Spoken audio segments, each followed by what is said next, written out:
Studies and Assistant Professor in Sociology.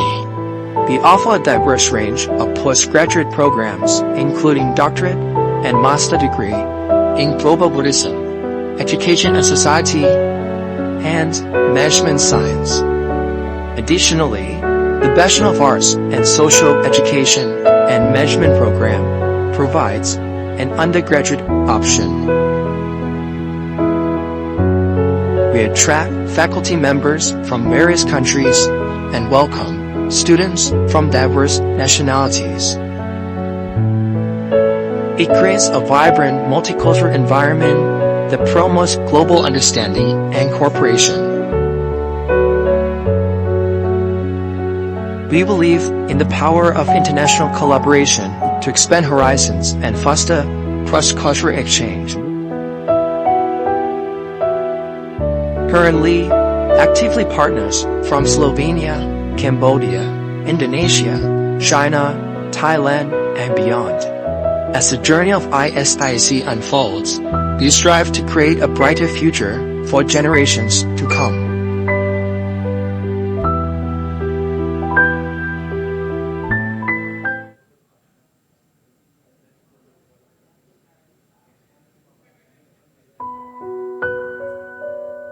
In the bustling city of Bangkok, Thailand, lies the Institute of Science, Innovation and Culture ISIC, the youngest institution of the esteemed Songkhla University of Technology, Prof, founded in October 2021 by the visionary Dr. Yaoping Liu, a distinguished scholar in religious studies.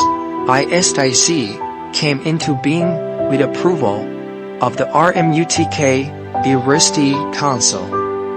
Time Ministry of Higher Education. Dr. Liu's exceptional contributions earned him the prestigious title of the Rohmad in Whole Family Foundation, Professor in Buddhist Studies and Assistant Professor in Sociology. We offer a diverse range of postgraduate programs, including doctorate and master degree in Global Buddhism, Education and Society, and Management Science. Additionally, the Bachelor of Arts and Social Education and Management program provides an undergraduate option. We attract faculty members from various countries and welcome students from diverse nationalities. It creates a vibrant multicultural environment that promotes global understanding and cooperation. We believe in the power of international collaboration to expand horizons and foster cross-cultural exchange. Currently, actively partners from Slovenia, Cambodia, Indonesia, China, Thailand, and beyond. As the journey of ISIC unfolds, we strive to create a brighter future for generations to come.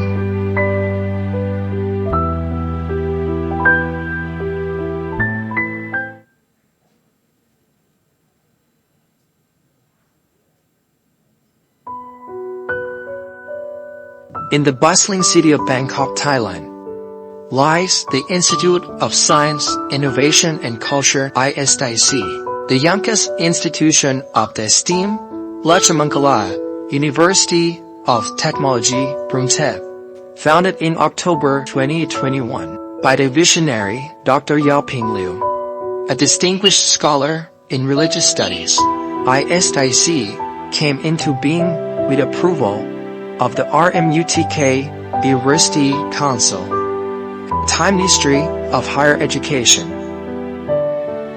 Dr. Liu's exceptional contributions earned him the prestigious title of the Rohmad in Whole Family Foundation, Professor in Buddhist Studies and Assistant Professor in Sociology.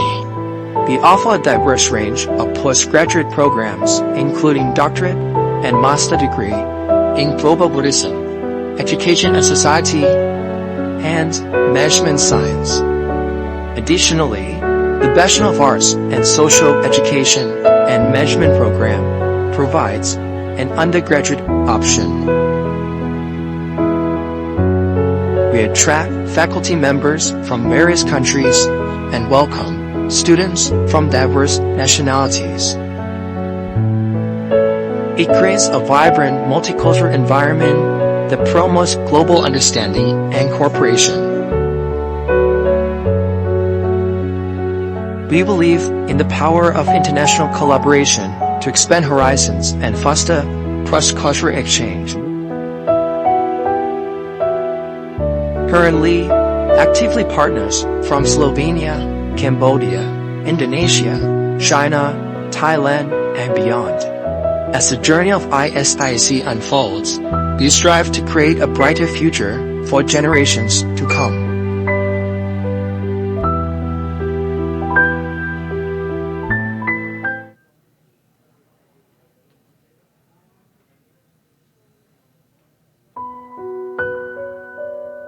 In the bustling city of Bangkok, Thailand, lies the Institute of Science, Innovation and Culture ISIC, the youngest institution of the esteemed Lachamankala University of Technology, Brunthep. Founded in October 2021 by the visionary Dr. Yaoping Liu, a distinguished scholar in religious studies, ISIC came into being with approval of the RMUTK University Council. Time history of higher education. Dr. Liu's exceptional contributions earned him the prestigious title of the Rohmad and Whole Family Foundation, Professor in Buddhist Studies and Assistant Professor in Sociology. We offer a diverse range of postgraduate programs including doctorate and master degree in Global Buddhism, Education and Society, and Management Science.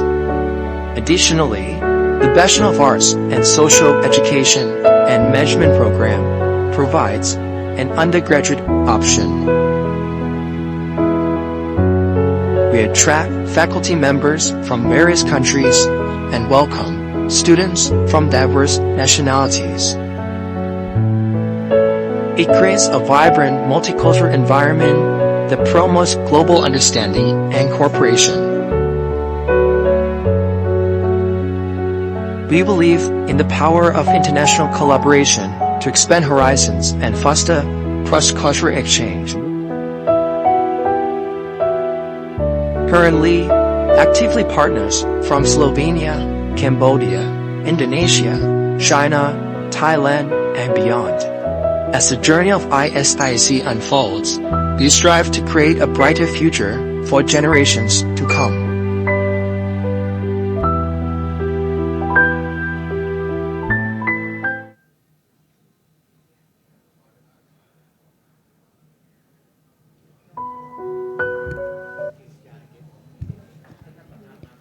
Good morning.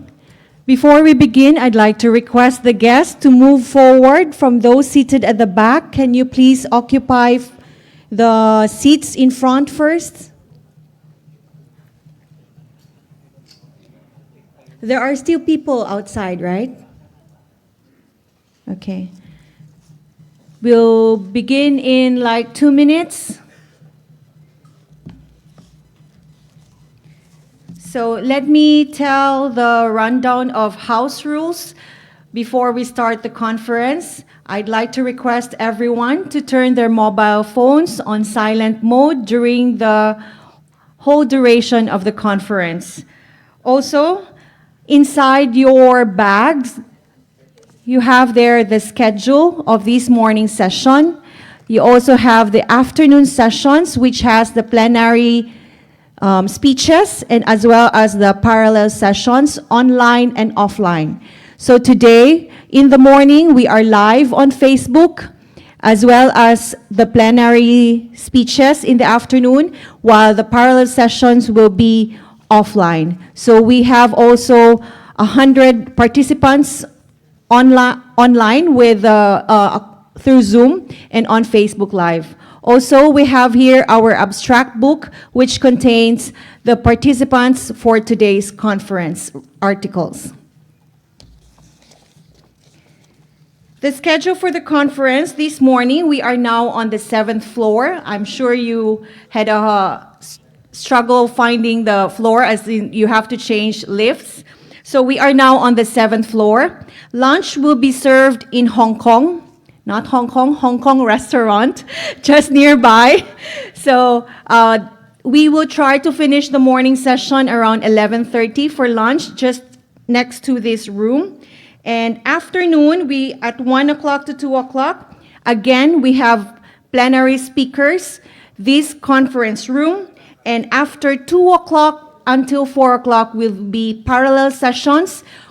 For on-site, we have 3 rooms, one in this conference room, another on the 8th floor, room 2 is on the 9th floor. So also then after 4 o'clock, we have time to rest. And then please come back at 7 o'clock in the evening. That is our gala dinner on 8th floor, Hall B. So all the schedules and room numbers and room names are all in this schedules. Details are here. So please refer to this. Also, please wear your ID all the time. And have your coupon for the meals, for the lunch and dinner. No ID, no coupon, no entry.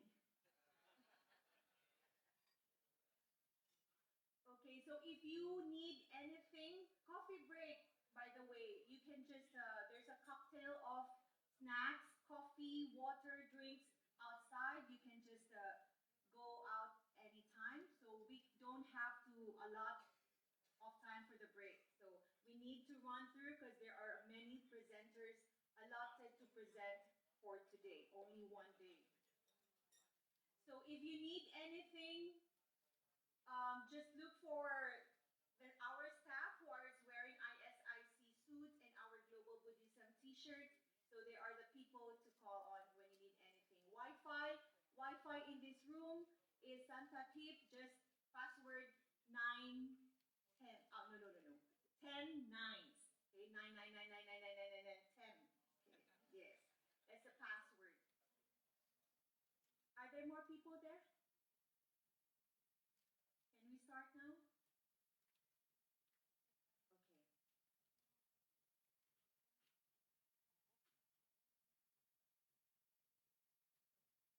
Okay, good morning, distinguished guests, esteemed speakers, honored participants.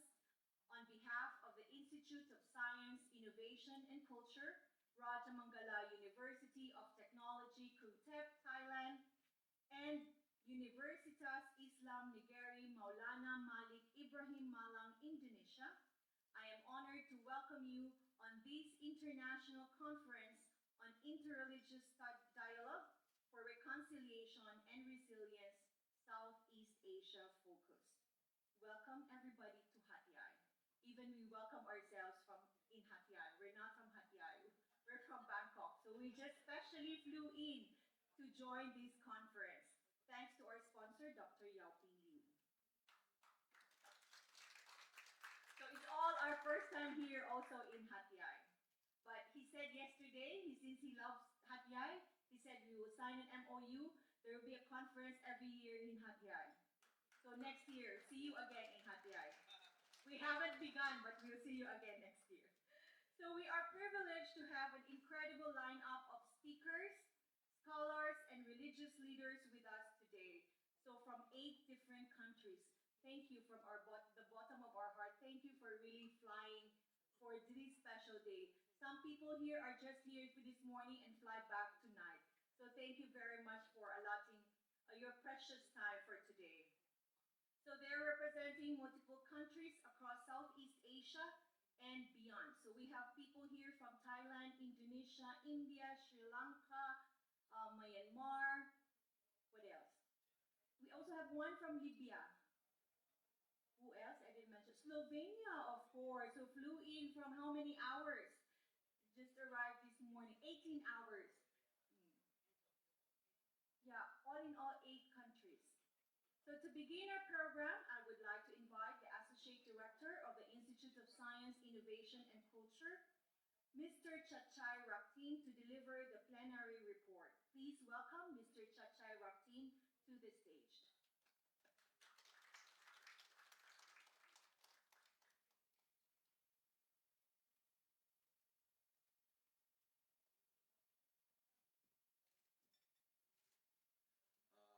Director Yao Ping Liu, as the primary brain organizer and secretary of this important conference.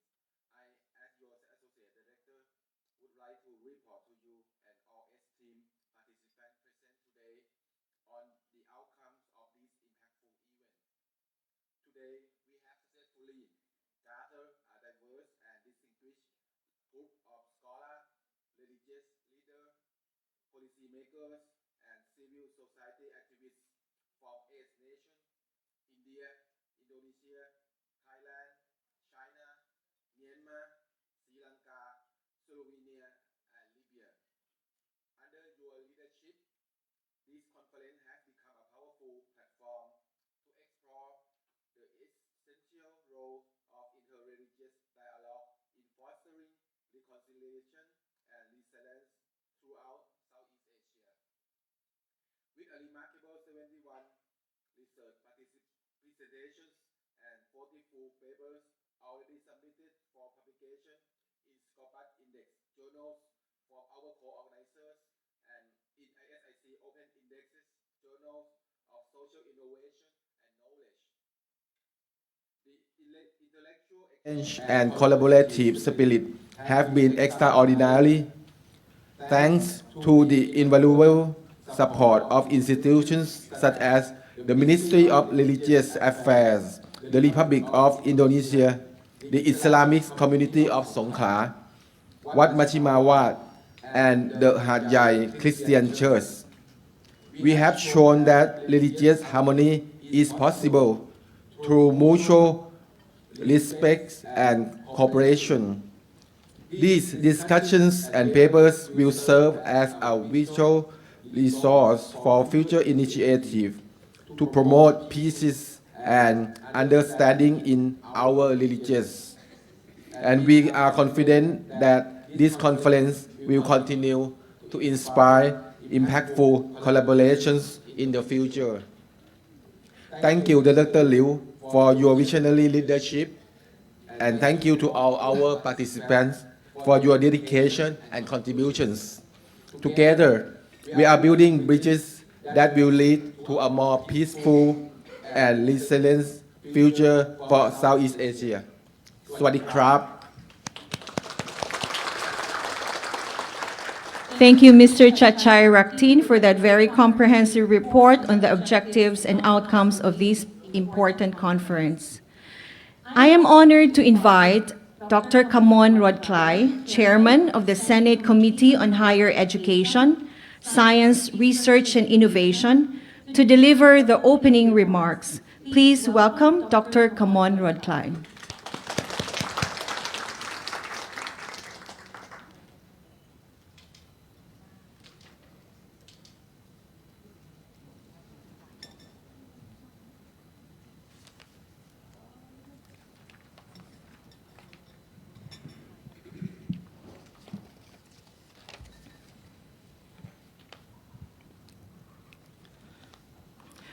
Distinguished guests, honorable scholars, esteemed participants, ladies and gentlemen, good morning and welcome to Hat Yai, my hometown and my birthplace. I am the senator of Thailand, but I come from Songkhla to be the chairman of the Committee for Education and Higher Education, Science and Technology of Thailand. Okay, it is a great honor to stand before you today at the International Conference on Interreligious Dialogue for Reconciliation and Resilience, Southeast Asia Focus. I want to extend my heartfelt thanks to the Institute of Science, Innovation and Culture, Rajamongkol University of Technology, Krungthep, and Universitas Islam Negeri Maulana Malik Ibrahim Malang for organizing this significant gathering. This conference provides an exceptional platform for scholars, religious leaders, and practitioners from Southeast Asia to discuss critical issue at the intersections of interreligious dialogues, peace building, and social resilience. Southeast Asia is a region known for its remarkable cultural and religious diversity. This diversity is both a blessing and challenges, as we live in an increasingly interconnected world. The difference that enrich our societies can sometimes lead to misunderstanding and conflicts. However, I firmly believe that dialogue, especially interreligious, offers us the most powerful means to bridge divides, foster understanding, and promote peaceful coexistence. Today, we are gathered here to reflect on this idea and actively explore ways to translate them into concrete actions that can build resilient, harmonious society in our region. The topic we will discuss today are not merely academic, but deeply relevant to the challenge we face in our communities, in a world where division is often fueled by ignorance or prejudice. Meaningful dialogue can help us build relationships of trust and mutual respect across religious and cultural lines. Through this conversation, we can seek common grounds, resolve conflict, and lay the foundation for a more resilient society. It is also essential to recognize education's crucial role in this process.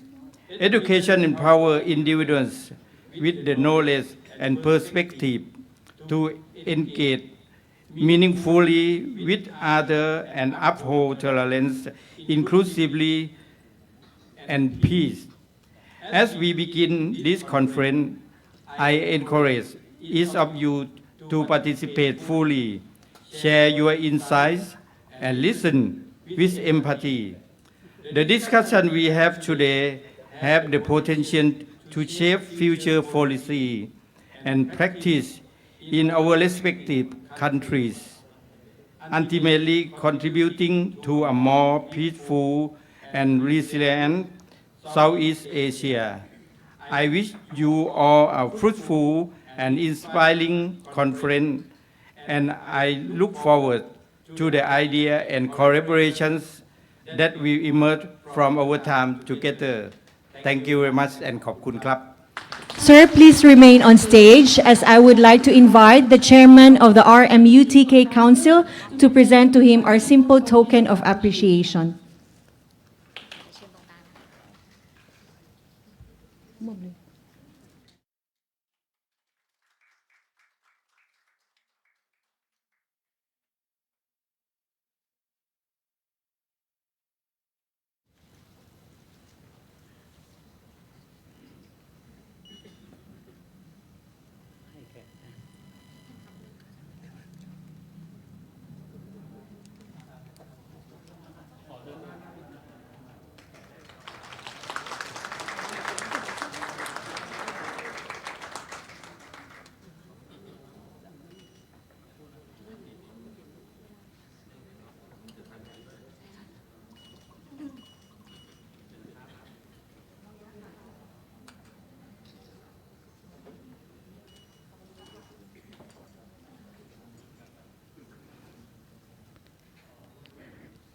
Thank you very much, Dr. Kamon, for your inspiring words and opening this conference with such insights. Next, I would like to invite Associate Professor Dr. Pichai Janmani, President of the Rajamangala University of Technology, Kung Thep, Thailand, and the conference chair, To deliver the welcome speech, please give a warm welcome to Associate Professor Dr. Pichai Janmani.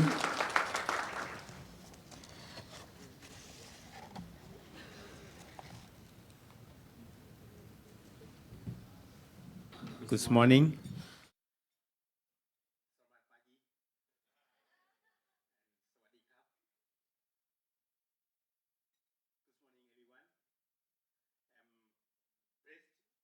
To welcome you to International Conference on the Interreligious Dialogue for Reconciliation and Resilience Southeast Asia Focus on behalf of Rajamangala University of Technology, Bhutan, Thailand, and University Islam Negeri Maulana Malik Ibrahim Malang, Republic of Indonesia. We are honored to host this significant gathering in the beautiful city of Hat Yai, Songkhla, Thailand. This conference is timely as Southeast Asia Country to experience both of the promise and challenge of religious and cultural diversity. The theme we will explore together ranking from the foundation of religious dialogue to its role in peace building. Resilience and youth engagement speak to the pressing need for collaboration and understanding among different religious communities. Through dialogue and shared learning, actionable step toward reconciliation, resilience, and peace in the region. This conference brings together an inspiring network of scholars, religious leaders, policymakers, and civil society activity. I believe that the conversation and idea exchange here will have a lasting impact on our efforts to create a more harmonious and resilient Southeast Asia. I extend my heartfelt thanks to our organizing committee, distinguished speakers, and participants from across the region and beyond. Your dedication and commitment to discuss are what make this event possible. May this conference inspire us all to work toward future where religious difference are a sort of strength rather than division. Thank you very much. ขอบคุณครับ Thank you, Mr. President, for your welcoming speech and continued support. I now have the pleasure of inviting another key figure in our collaboration, Professor Dr. H.M. Zainuddin, Rector of Universitas Islam Negeri Maulana Malik Ibrahim Malang, Indonesia, and conference co-chair to deliver his welcome speech. Please join me in welcoming Professor Dr. Zainuddin.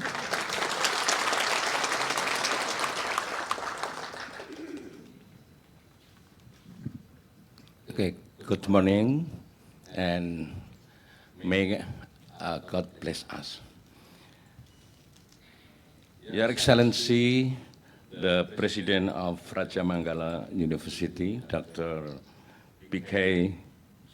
Chumani, His Excellency, Director of UTK ISIC, Associate Professor Chow Ping Lee, also the director of the conference, Your Excellency, Chairman of the Senate Committee on Higher Education, Science, Research and Innovation, Dr. Kamal Radikai, Your Excellency, the Committee of the Conference, and all participants of this conference from another countries.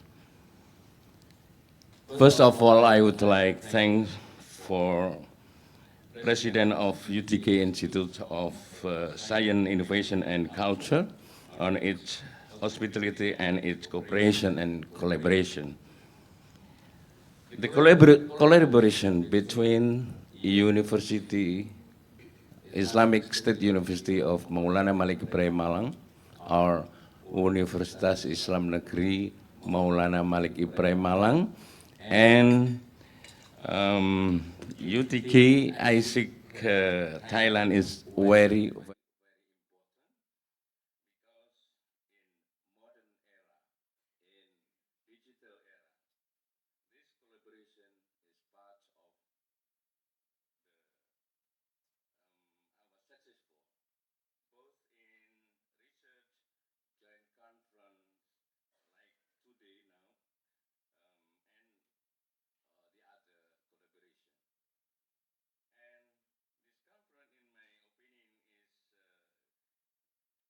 is concretely part of collaboration and very interesting, and it's from this issues that is interreligious dialogue for reconciliation and resilience. In Indonesia today, develop the what we call moderate religion or religious moderation, and the government give regulation to all of the nation and all of the nation state must be develop the moderation of religion. So this conference, I think, is compatible and very, very interesting, because all of us actually must be harmony. And the aim of the moderate religion in Indonesia, also most of the nation state or all of the Indonesian must be harmony in religion. Ladies and gentlemen, finally I wish this conference is useful for us. I think next year we can take place in Malang, State Islamic University in Indonesia. Yeah. Thank you very much, and God bless us. Once more, thank you very much. Thank you, Rector, for your inspiring speech and for being such a vital part of this conference. Thank you. We now have the honor of hearing from the representative of the government of Songkhla province. Please welcome Mr. Rungrot Leisap, Director of Social Justice, Songkhla, to give a short speech for holding this important conference here in Songkhla province. A warm of applause, please.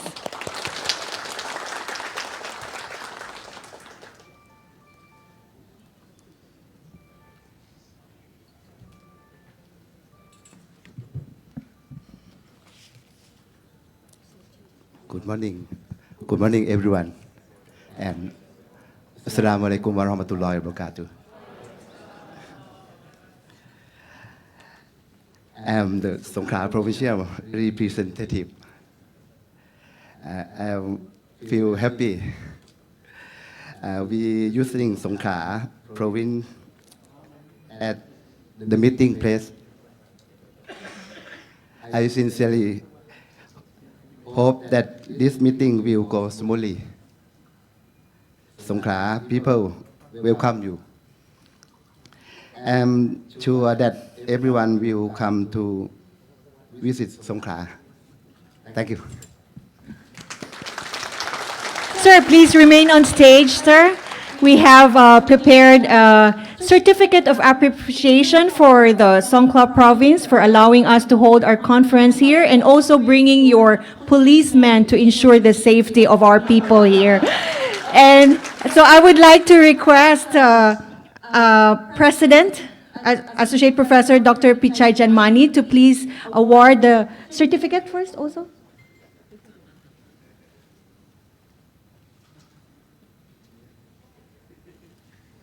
Songkhla province. The souvenir con to them.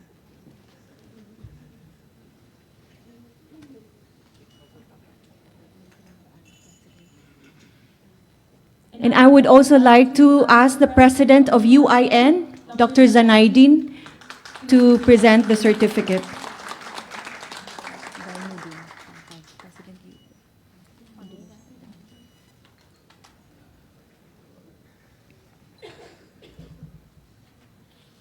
ยังไม่เสร็จ together ค่ะ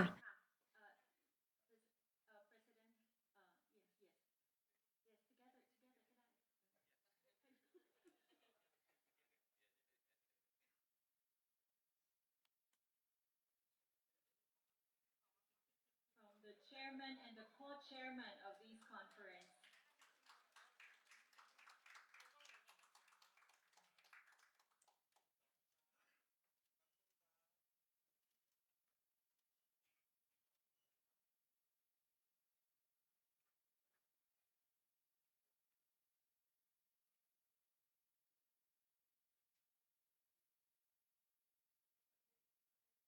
Thank you, Mr. Leisap, for your gracious words and welcoming everyone here in Songkhla province and for hosting us in this beautiful province. Everyone enjoyed shopping last night, right? in Hat Yai. So next we have a congratulatory message from Associate Professor Dr. Chan Tanadngan, Chairman of the RMUTK Council. Please help me in welcoming Associate Professor Dr. Chan Tanadngan.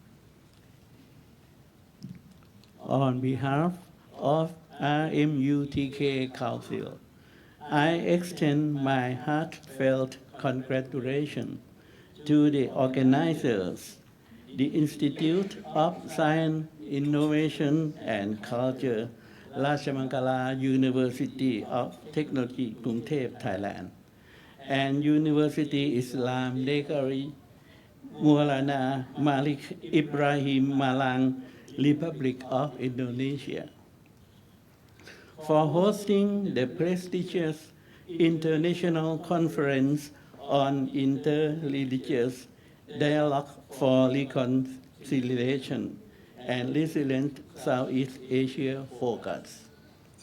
This timely and essential event, held on October 19, 2024 in Hat Yai, Songkhla, Thailand, represents a significant milestone in fostering mutual understanding, peace building, and cooperation among Southeast Asian religious communities. As a platform that brings together scholars, religious leaders, policymakers, and civil society activists, it embodies the spirit of collaboration necessary for addressing the challenges of conflict, misunderstanding, and social fragmentation in our region. Interfaith dialogue as a tool for conflict resolution, social cohesion, and community resilience is invaluable in our increasingly interconnected world. I commend all participants for their dedication to promoting this ideal and encourage ongoing efforts to ensure that Southeast Asia remains a beacon of tolerance, understanding, and unity in diversity. We wish the conference great success and look forward to its meaningful impact on fostering interreligious dialogue and resilience in the region. Thank you. Thank you, Mr. Chairman, for your congratulations and continued encouragement for this conference success. Ladies and gentlemen, we now move on to our keynote speeches, which will be moderated by Dr. Clinton Anyan Wu, ISIC Lecturer of the Education and Society Department and Managing Editor of ISIC's Open Index Journal, the Journal of Social Innovation and Knowledge. Please welcome Dr. Clinton Anyan Wu to the stage as a moderator for this session.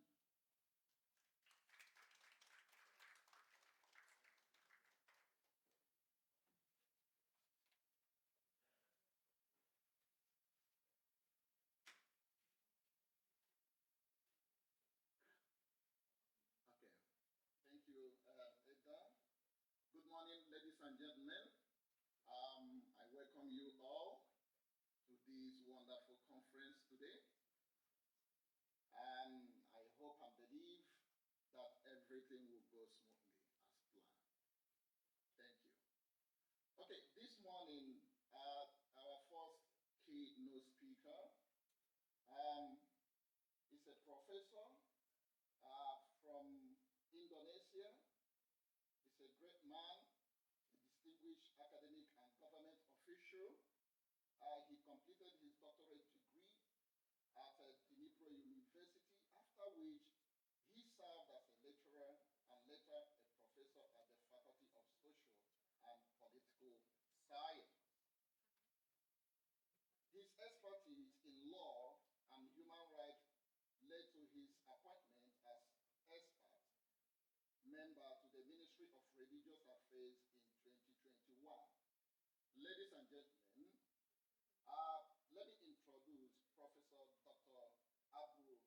Rohmad, Director General of Islamic Education, Ministry of Religious Affairs, Republic of Indonesia. Unfortunately, the professor will not be here with us physically because of the presidential inauguration in Indonesia. However, he sent a video to us for us to listen. Ladies and gentlemen, please permit me to play the video. Over to the IT, please.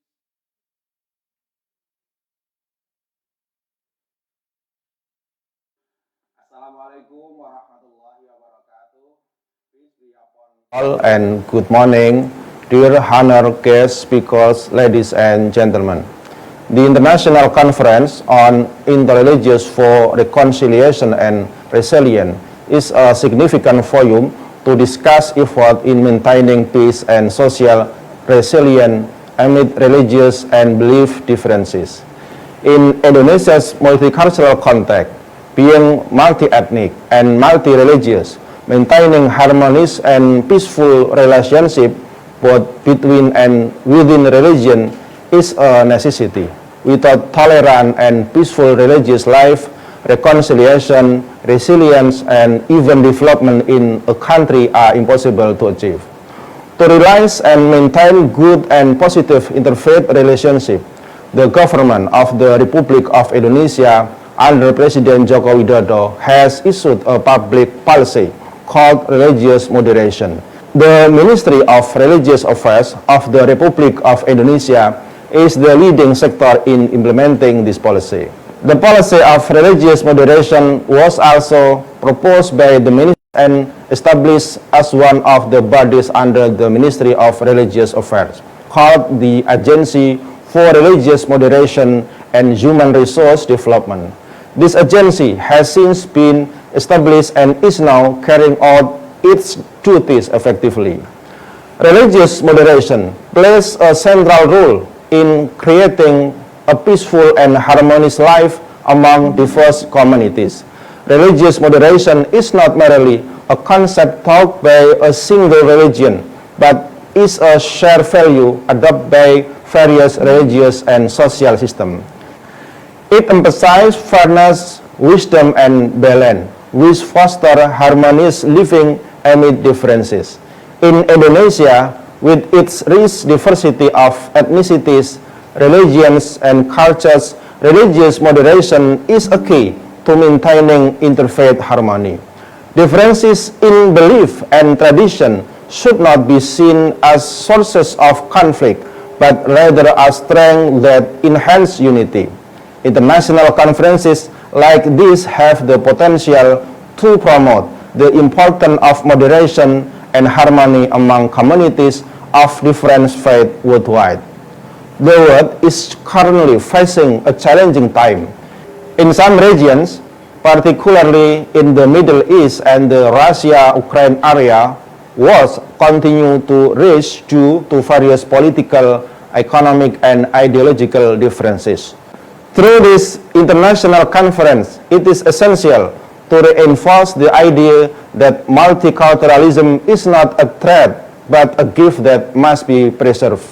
With the values of moderation, existing differences can serve as the foundation for reconciliation and social resilience. The year of 2023, declared by the Ministry of Religious Affairs of the Republic of Indonesia the Year of Harmony, highlight the importance of religious moderation in maintaining national stability. Religious moderation, which emphasizes justice, egalitarianism, and respect for diversity, must continue to be strengthened across all layers of society. Through interfaith dialogue and cooperation, this conference is expected to provide concrete solutions, prevent social conflict rooted in intolerance or religious extremism. Universities, government institutions, and religious organizations bear significant responsibilities in implementing the values of religious moderation within society. One of the steps that can be taken is establishing religious moderation houses which serve as center for education, mentorship, and promoting moderation in various communities. This institution need to collaborate in developing balanced curricula and program in terms of belief, moral, and ethnic. This will help shape a more tolerant and inclusive society. Furthermore, religious literacy and interfaith education must be further developed to deepen interreligious understanding and reduce potential conflict. This international conference can serve as a platform for sharing experiences and best practices from various countries in preventing extremism through religious moderation. With cross-national and interfaith collaboration, global challenges related to extremism can be better and more effectively addressed. By upholding the principle of justice, wisdom, and respect for diversity, this conference is expected to contribute to the creation of a more inclusive, just, and peaceful society. Lastly, we would like to express our appreciation for the organization of the International Conference on Interreligious for Reconciliation and Resilience, a collaboration between the Institute of Science, Innovation, and Culture, ISIC, of Raja Manggala University of Technology, Krungthep, Thailand, and UIN Maulana Malik Ibrahim, Malang. Along with other parties, we hope that this collaboration can continue and its benefits can be felt more broadly in realizing a more moderate global life. Thank you. Good morning. Wassalamualaikum warahmatullahi wabarakatuh. Thank you, Professor. Moving on to our second keynote speaker, please permit me to welcome the director of ISIC, Assistant Professor Dr. Yopin Liu, to introduce our second keynote speaker. Please help me welcome him.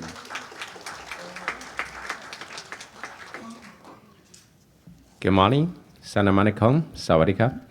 And my team already prepared the biography of our keynote speaker, Professor Pagorn. But for me, I don't need this, document. So for me, I know Professor Pagorn for many years, since Mahidol. She is such a, respectful, humble scholar. When most of the professors or scholars or teachers from Mahidol, they're proud that they are educated in the Western country. But our Professor Pagorn is made in Thailand, 100%. Okay, he graduated from Chulalongkorn University, the top ranking university. And he is one of the very few professors in Mahidol who speaks and writes in the perfect English. And he is not educated in the Western country. So his high qualification, his academic success, particularly in the religion and development, is greatest testimony. We Thailand can produce and provide best scholar. Ladies and gentlemen, please join me to welcome Professor Pagorn.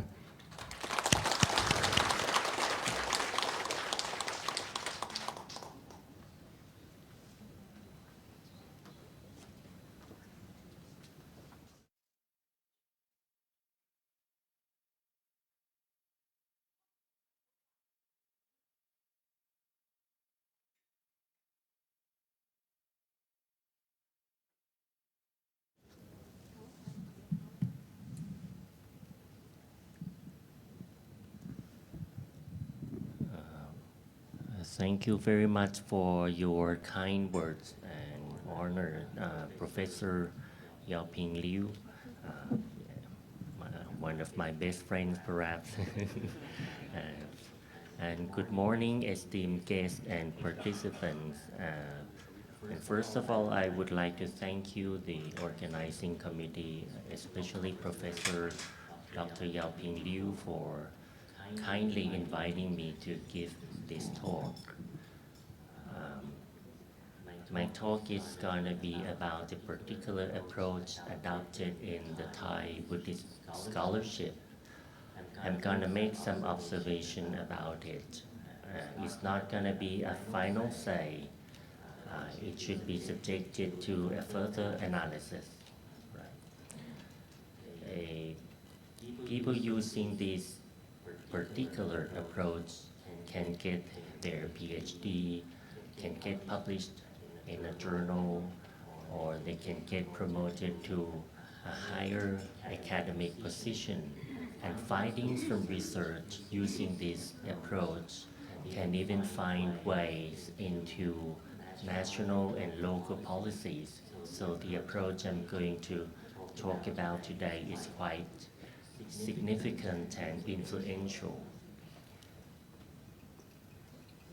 Okay, wait a little. Yeah, well, development is a multifaceted process, right? If we have to develop a particular society, we would need to deal with various aspects.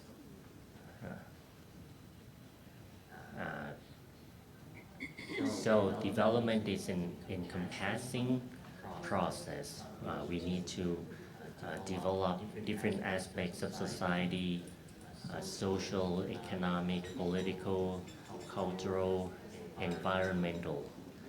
And this put a challenge to the Buddhist scholars who attempt to show that Buddhism can contribute to the development process, because it means that they've got to deal with concepts, various kind of concepts related to the economic, social, cultural, political, environmental concepts. Of course, these concepts were not present in the time of the Buddha, so you can see it's quite a challenge. For example, when it comes to the economic aspect of development, you may have to deal with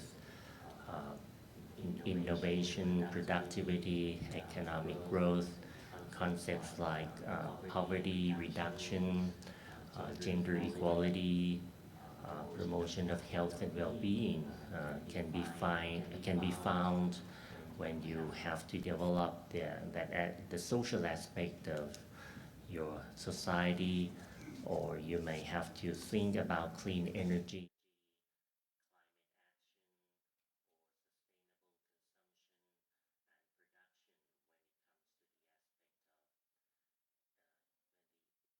Economic aspect. As I said, this is quite a challenge, and there is one particular approach developed by Thai Buddhist scholars to handle these so-called concepts alien to Buddhism, right? As I said, it's just my observation, but you have to go through some Pali and Thai languages in order to understand the nature of this approach. My method is going to present you an example, and if I have some more time, I may present you another example in order to allow you to appreciate or to see and appreciate what this approach is like. First of all, of course, the concept of development has got to be dealt with by Buddhist scholars, right? And now let's see how Buddhist scholars in Thailand, I wonder whether this method is present in other countries. For example, when Buddhist scholars find this term, development, of course, it cannot be found directly. The concept of development that's developed after World War II, of course, cannot be found in the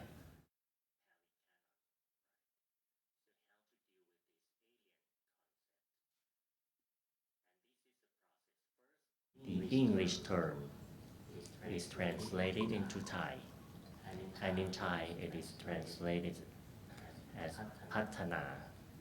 This is Thai Pali. That is a Thai rendering of Pali terms.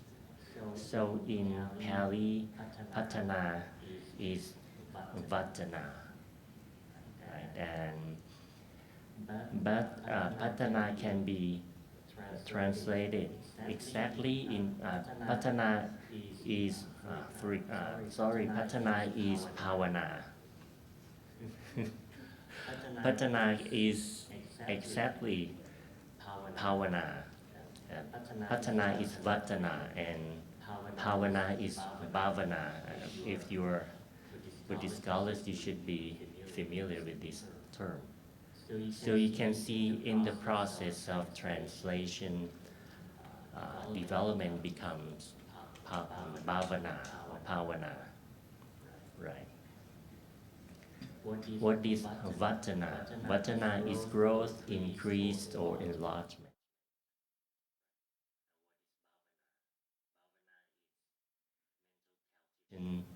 Development and meditation.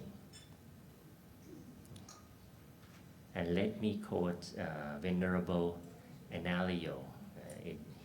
He gave us a nice translation or the nice explanation of this term bhavana. Bhavana stands for mental cultivation, in the sense of any practice or conduct that aims at cultivating the mind, not being restricted to, in meaning to a cultivation undertaken only mentally. That's because when you have bhavana, or when you have mental cultivation, you need to go through the so-called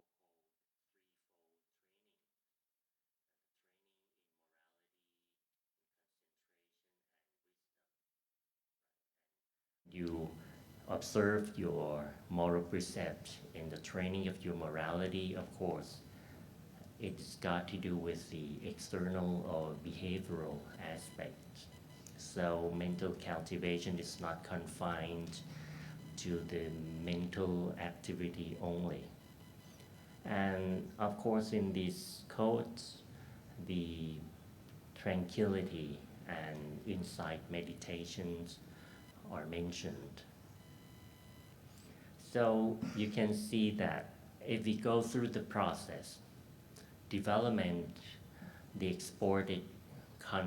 imported concept, the concept imported to Buddhist studies becomes mental cultivation.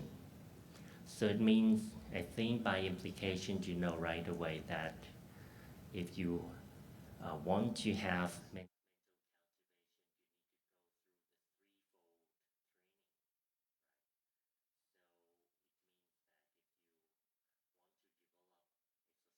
you may need to adopt this method of threefold training. And in the end, this is quite common among Thai Buddhist scholars. This conclusion is given. So mental cultivation is superior. Development, Buddhist concept of development, that is development as mental cultivation, is superior to the Western concept of development, because the Western concept of development focuses only on the external material aspects of growth. But for the Buddhist concept of development, the focus is on the inside. So you become a better person, but not only that, you may be enlightened and get out of this cycle of rebirth. So let me give you a graphic representation of the analysis.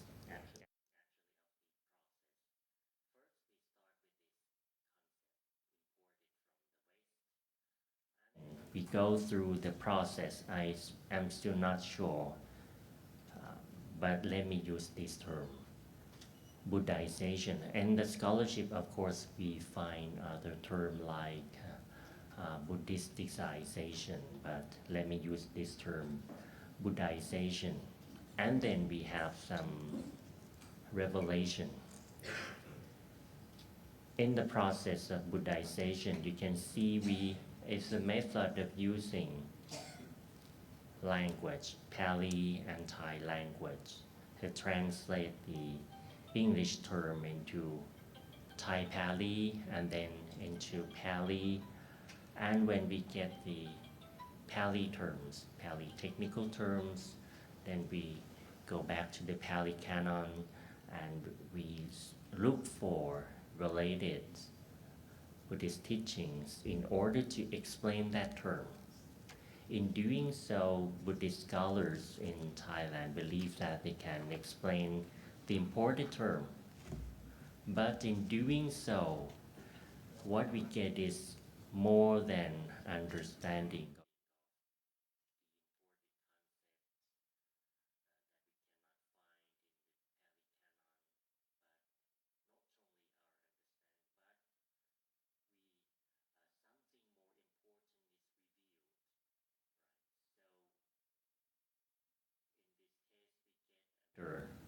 Conception of development. This is something that I have observed in many pieces of research. And as I said that if you use this method, you can get a PhD, you can publish your research articles, you can get research grants, or even get promoted to higher academic titles.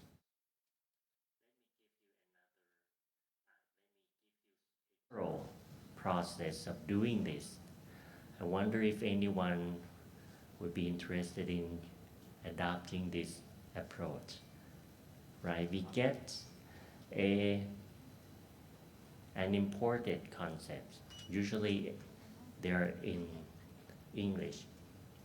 So from concepts, Buddhist scholars look at it from the linguistic side, reducing it to the linguistic aspect and deal with it as a term or a word. And then in the process of Buddhization, now it's a matter of language, word. The English terms are translated into Thai, and then after it received Thai rendering, actually Thai Pali rendering, we get a related Pali terms, and then we look for Buddhist teachings. And it is disclosed that the so-called true meaning of that particular concept is in the basic level may be equivalent to the imported concept, or it may illuminate that concept, or it may be even better than that concept. You can find this process in various pieces of research. So now let me give you another, if I have some, the question for me is, as I said, it's not the final say. It's just a remark, and it should be subjected to a further analysis. My question is, would the Buddhist or the Buddhist conception of development lead to the development as understood generally? For example, if we adopt this Buddhist conception of development, would we get the results we expect from the development in general? Or would it be logical? This is a second question. Because if we use the method of replacing, if we say that development is equivalent to mental cultivation, wherever we find the term development, we can replace it with the term moral cultivation. So if we find this statement, government tries to develop the country, we should be able to replace the term development with mentally cultivate. So we should say government tries to mentally cultivate the country. My question is whether that is logical. Do I have some more time? If not, I can stop here. Otherwise, I'm gonna give you another.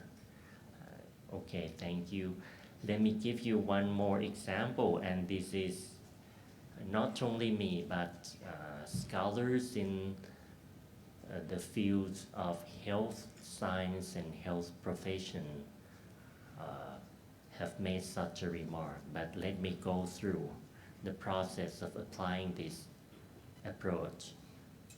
We have this term, spirituality. You may wonder, how is that related to development? But in Thailand, we have this Health Act, BE 2007. In that Health Act, health is defined. The definition of health is similar in the largely similar to that endorsed by the WHO. But there is one element, spiritual, that is not present in the WHO's definition of health. So in the Health Act, the health is defined as the state of human being, which is perfect in physical, mental, spiritual, and social aspects, all of which are holistic in balance. When this definition was proposed back then in 2007, it was believed to be such an innovation, and Thailand is going to achieve something beyond those expected in the international level. But as you can guess, we have a problem with this definition. What is spirituality? Right? So again, Buddhist scholars go through this process, right? And their analysis has huge implications because it affected all of the health policies and plans and projects related to promotion of spiritual well-being. So spirituality is first translated into Thai, and it is translated as Jit Vinyan, right? Jit is Chitta, mind or mental. Vinyana, Vinyan is Vijnana. Both of them basically means consciousness. So first, the translation of this term in Thai was attacked by Thai Buddhist scholars that the translation looked ridiculous because it was redundant.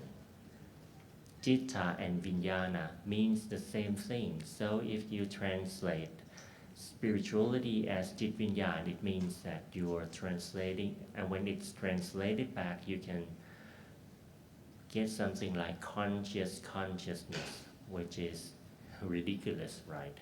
And of course, there is something hidden in this attack because unfortunately, the term Jit Vinyan is used among Christians in Thailand, right? So many Thai monks are afraid that if we use this translation, we would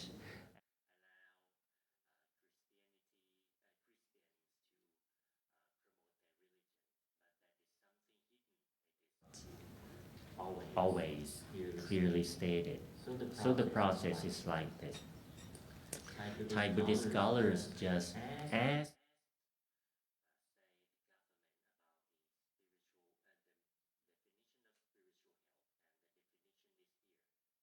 you can see new spiritual quality. It is new because it is an additional element included in the definition provided by WHO. Spiritual quality gains from accessibility of truth, value and meaning of life, the comprehension of oneself and others, nature and so on. You can see that. And through scientific, cultural, intuitive knowledge, you can see that the focus of this, in this definition, the focus is on something cognitive. We can see the terms truth or the term comprehension or knowledge. So the Thai Buddhist scholars came up with this conclusion. So it's got to be about wisdom, panya, right? So let's see the graphic representation of this, of the analysis of this process. So spirituality, when it goes through the process of Buddhization, before something significant is revealed, first, in the you should understand that Thai society is heavily influenced by Buddhism. Therefore, we borrow a lot of terms from Buddhism, but we use these terms quite differently, right? So when we borrow the term Jit Vinyan, Chitta Vijnana from Buddhism, and we use it quite differently, we use it as only a replacement for the English term spirituality. But many Thai Buddhist scholars are not happy with that because, as I said, it sounds, if you are well versed in Pali, you would find it redundant, and so it sounds ridiculous to say consciousness, something like that. So the Thai Buddhist scholars, after their interpretation of the official definition of spiritual health offered by the Ministry of Public Health in Thailand. After that interpretation, they come up with this panya. So actually, the correct translation of the term spirituality is panya. And again, when we get the correct translation in Pali, right, we just look for related teachings in the Pali Canon, and it comes up with the exact same answer, the threefold training. So after this process, you can see, again, we find a better conception of spirituality, right, the Buddhist conception. Because if you follow this method of threefold trainings, you may be partially or even fully enlightened. If you're enlightened or if you become arahant, of course, all of the suffering in your life would disappear. It is the supreme method of getting rid of all of your life problems, right? You will not be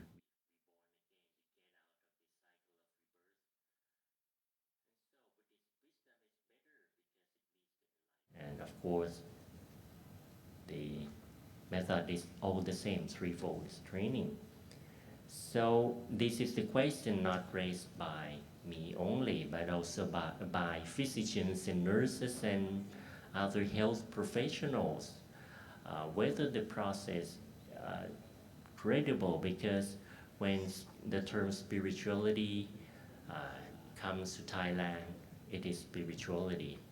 But when it goes through the process of translation and we translate it back into English, it becomes wisdom. So you should be careful when you come to Thailand, and when you get back, you may be the other person.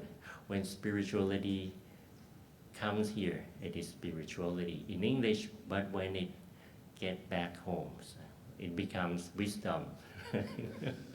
So is it logical? Is it an accurate translation? That is not. This question is raised many times because, as I said, the analysis impacts the policy design, international and local levels, and it's been influential many years. And a lot of money, a lot of budgets have been wasted into projects using this, the so-called Buddhist conception of development. So it's not a small matter. But isn't it odd? Of course, if you are Buddhists, it's very good because you have answer to every questions in your life. I have a problem, so do the threefold trainings. I have that problem, of course, do the threefold training. I have this problem, do the threefold trainings. That is an ideal. But for the country, isn't it odd to develop your country, you use the threefold trainings? To develop spiritual health, you use the threefold trainings, right?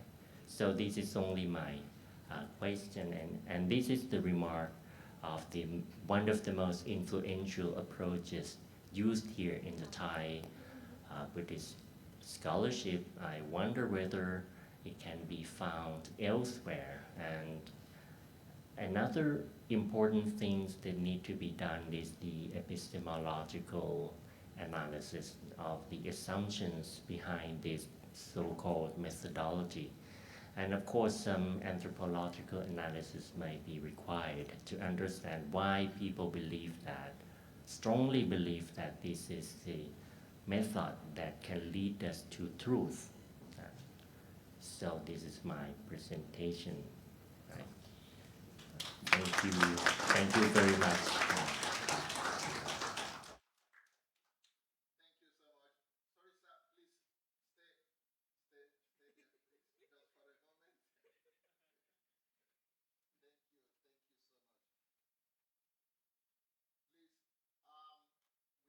A certificate to present to Professor.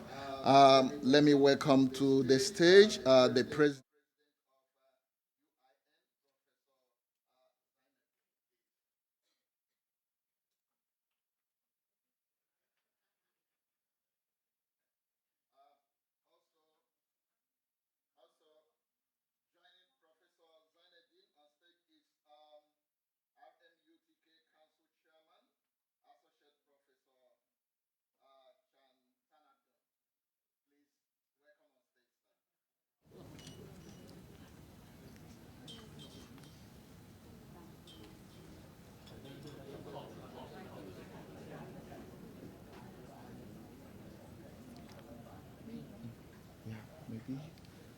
Put the light off.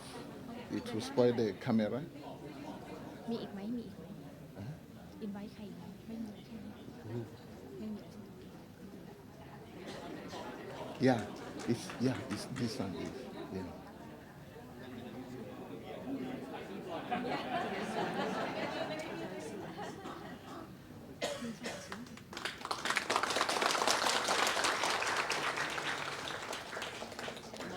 Okay.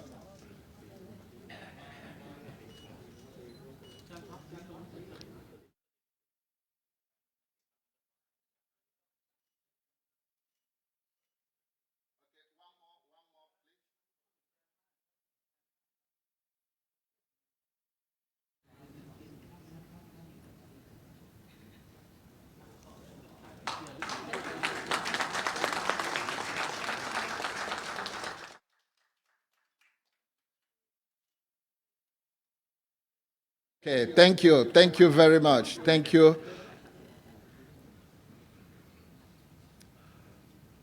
Okay, please let me remind us, make sure you have your question, all the questions you would like to ask Professor.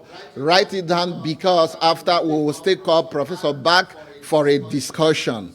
So write down your question. We have a lot to discuss today. Thank you very much. All right. Moving ahead to our third speaker, please permit me to tell you a little about the third speaker. The next person I'm going to call is a principal researcher, associate professor of religious studies, and advisor to the director of ZRS Koper, Science and Research Center Koper, Slovenia, Europe. Her current research interests include women's religious studies, interreligious dialogue, and theology and religion in the digital age. Please, ladies and gentlemen, please help me welcome Dr. Nadja Furlan.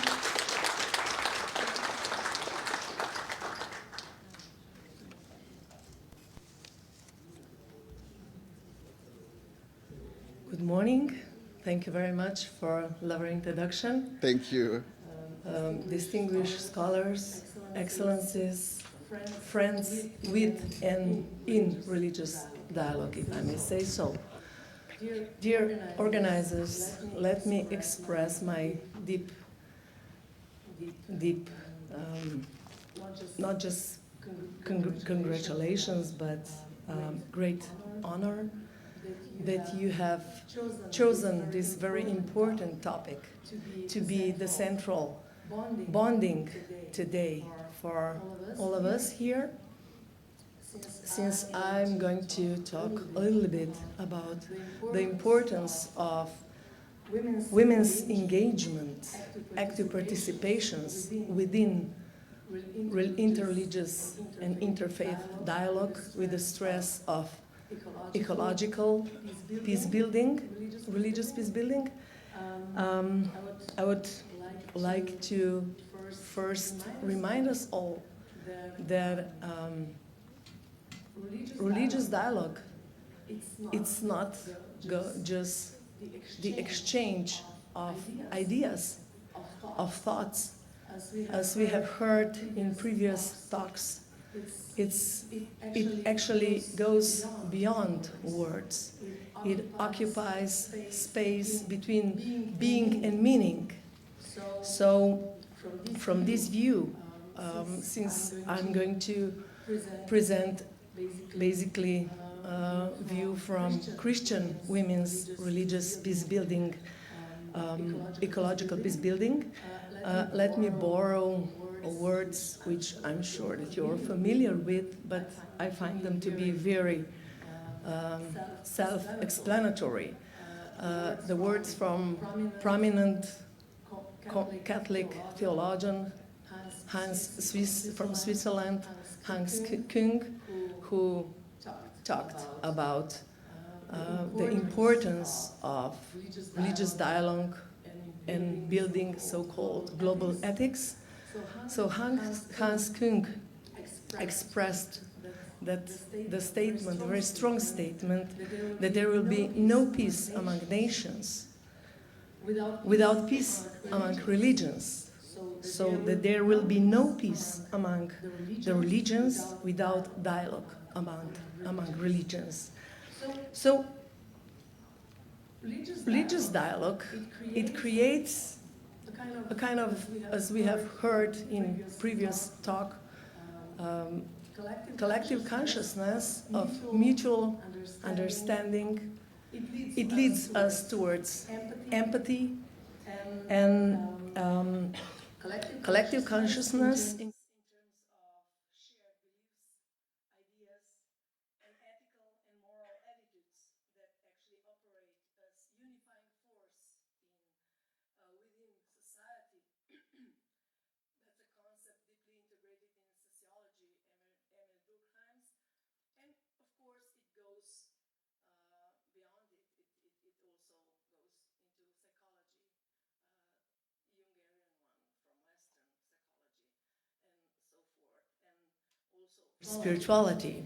So now, today I would like to stress the basic ideas or objectives of this talk.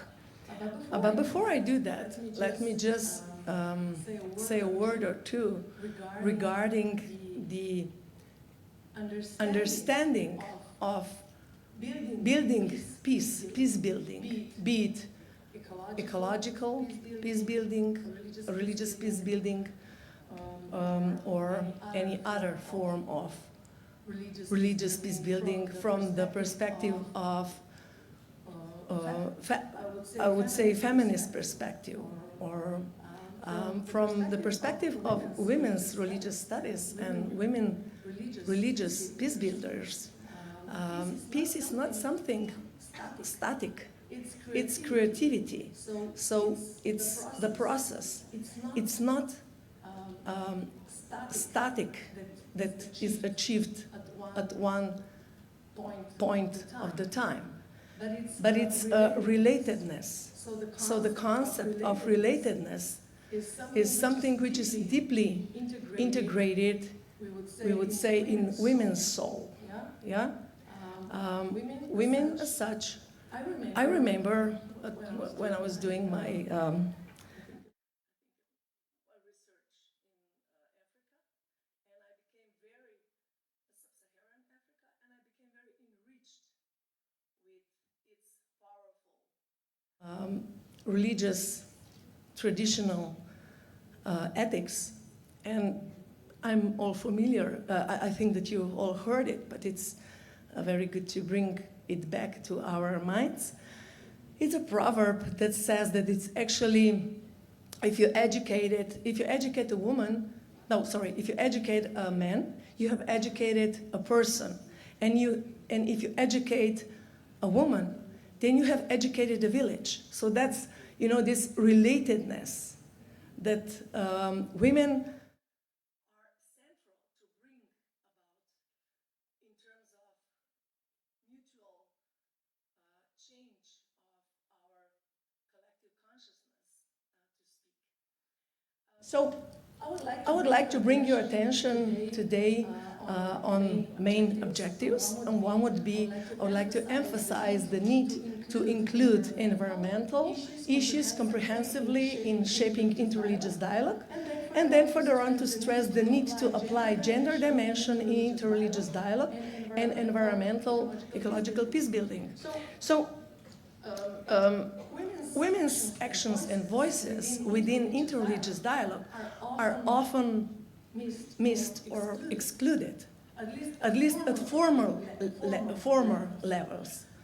But that actually brings a positive side for women, which always find backdoor to bring peace in terms of doing peace work. And so, you always, there's nothing just bad or good. We always have at least two sides. But still, to bring attention and to implement women's voices and actions within interreligious dialogue. That's the thing that promotes relatedness and consequently the change of, in terms of Greek metanoia in terms of great change of reason, so mental state and heart, the change of reason and heart. That change is the change that is not something that happens from today to tomorrow, but it's an evolution that takes time. It's a kind of a, we could say, ecological metanoia, the inner self-change. So it's not something that like policy makers would accept like from today to tomorrow, but it's something that grows and comes within.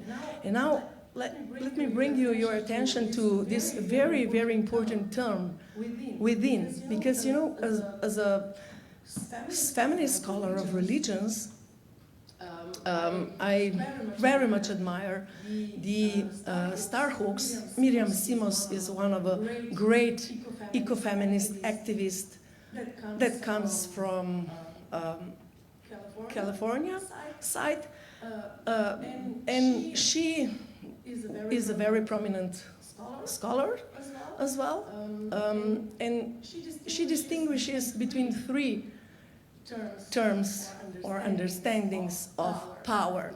Because when we talk about interreligious dialogue, peace building, be it ecological or directly religious in terms of interreligious understandings, we often tend to overlook so-called power relations. And the question of power is actually the core that needs to be deconstruct in terms of Miriam Simos' understanding of three kinds of power. So Starhawk claims that first understanding of power would be the power over,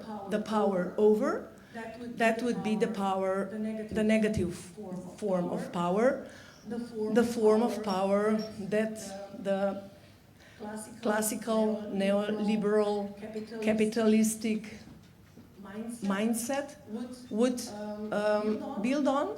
So this form of power actually builds on a trust that one side possesses more power and the other side possesses less power.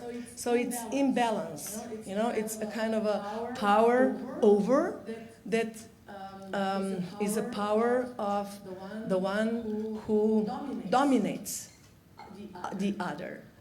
So negative form of power that leads to devastation, also in terms of ecological devastation. And then the second form of power would be power within. Power within, that would be the power that actually brings change within the person that wants to liberate herself or himself from the shackles of oppressiveness. So that is the inner force of so-called mental cleanness, or building the metanoia, the starting point when the change of heart and mind starts. And then the third form of power would be power with.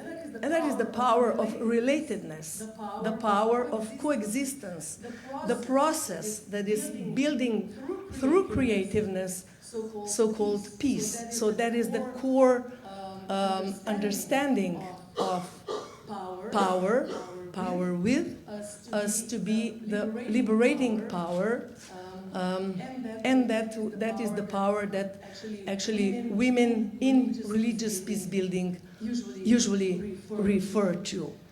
So then the second objective that I would like to bring you today in this paper is, of course, in connection with the following the ecofeminist thesis that the exploitation of the earth and the ecological crisis that we are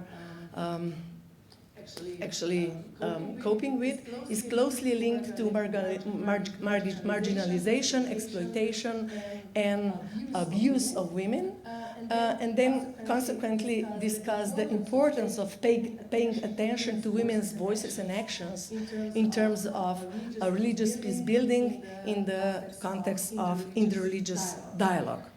So ecofeminism, I'm sure that's not a monstrosity. It's a very powerful philosophical framework that was actually coined by Francis de Bon.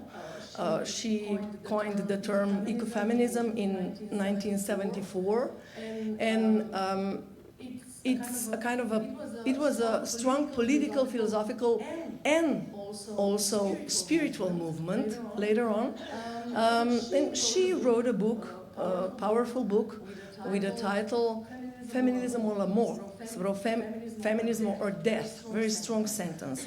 But you know, feminism in terms of not the latest form of power, so power with the feminism in terms of relatedness, not putting somebody else down to raising somebody else up. And you know, this ecofeminism claims that you know the core of ecological crisis is the same, is linked with the understanding and positioning of women.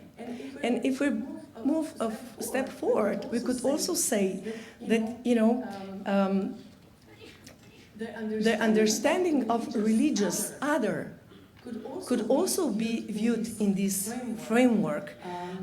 So, you know, the issue of equal gender recognition or the recognition of women in the visible roles is actually very closely linked to the issue of understanding and positioning of the religious other. And so it is crucial to actually implement also the idea of ecofeminist critics, which is methodologically very useful. Now, another point I would like to bring out today is the use of intersectional approach. I think that you're familiar with it. It's the issue women in environmental ecological peace with the question of environmental injustice, and further on to show the power of women's ecological peace building and how different religions and cultural understandings and good practices can enrich each other. The term ecological injustice, you know, ecology is an ecological crisis is perceived differently regarding gender, class, ethnicity, etc., etc. Women are disproportionately affected by climate change, not just our reproductive systems, but also psychological health. There are data analysis that actually shows connection of the pollution of the air and mental illnesses in terms of also not just the cancer, etc., etc. And then again, on the other side, ecological injustice in terms of, you know, the countries that produces the more damage in terms of ecological devastation, they somehow tend to overpower, if I may say so, the countries that are humble in terms of ecological devastation. So all those things are very important to take into account when we speak about religious ecological peace building. And those encounters should also try to answer the key question: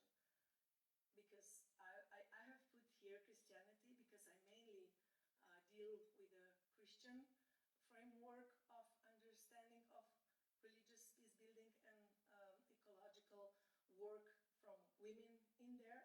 So is Western Christian eco-theology listening to the eco-theological perspectives and practices of the global South? And we could easily switch that question to any other religion, yeah? Because we tend to understand religions as to be monolithic, but we know that that is the main cause of conflicts, usually. So let me bring your attention to very first to just clarify what environmental peace building is. So environmental peace building by the that is the definition from Environmental Peace Building Association, which uses the following definition. So the environmental peace building integrates natural resource management in conflict prevention, mitigation, resolution, and recovery to build resilience in communities affected by conflict. So the phenomenon of environmental religious peace building is an emerging field that views conflicts over environmental resources, so environmental injustice, as an opportunity also for the conflicting parties to cooperate with each other and ultimately work towards lasting sustainable peace. And here, the question of raising and building sustainable ethics and theologies within different religious systems takes place.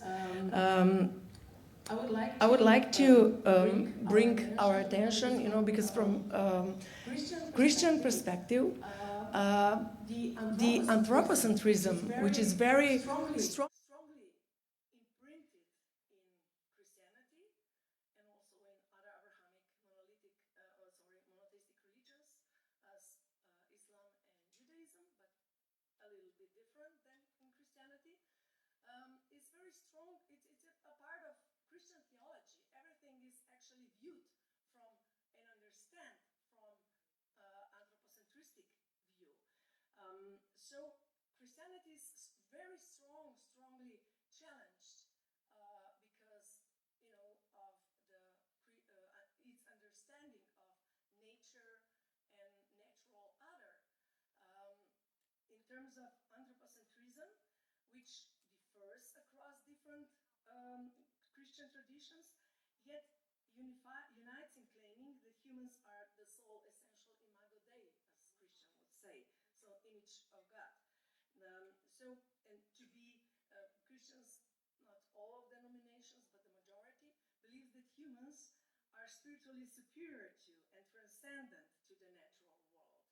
And it cannot be overstated how powerfully anthropocentrism functions. It is emphasized explicitly in Christian doctrines and operates insidiously throughout Euro-Western worldviews and practices. So anthropocentrism precludes planetary solidarity. And planetary solidarity is a term that was actually coined by Heather Eden. She's ecofeminist,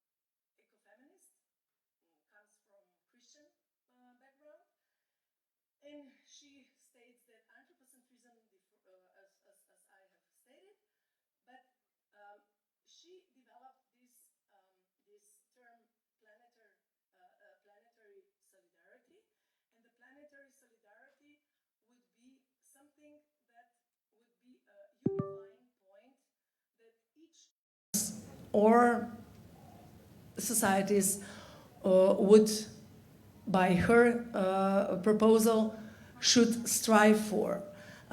So to be not a citizenship of one nation, but broadly to have an awareness that we are all so kind of planetary citizens, and as such have to be responsible for maintaining our planet. So now let me say a word or two also, about about the next one, about the place that actually women can take and actually do take, but they are not recognized yet enough. I have brought out that very sexist question at first glance. What can women contribute to this male-dominated field? Actually, as stated here, it has been scientifically proven that gender equality in conflict resolution contributes to a long-term peace. And according to many researchers, promoting and achieving gender equality not only significantly reduces conflict, but also increases the likelihood of eliminating violence by 24%. So thus, when women play an active role in peacemaking, the likelihood of achieving peace and resilience increases. So despite all these facts, women are still underrepresented in politics when it comes to the decision making. Although women are 35% more likely to participate in peace agreements the last at least 15 years, the sad truth is that most peace agreements do not include female signatories.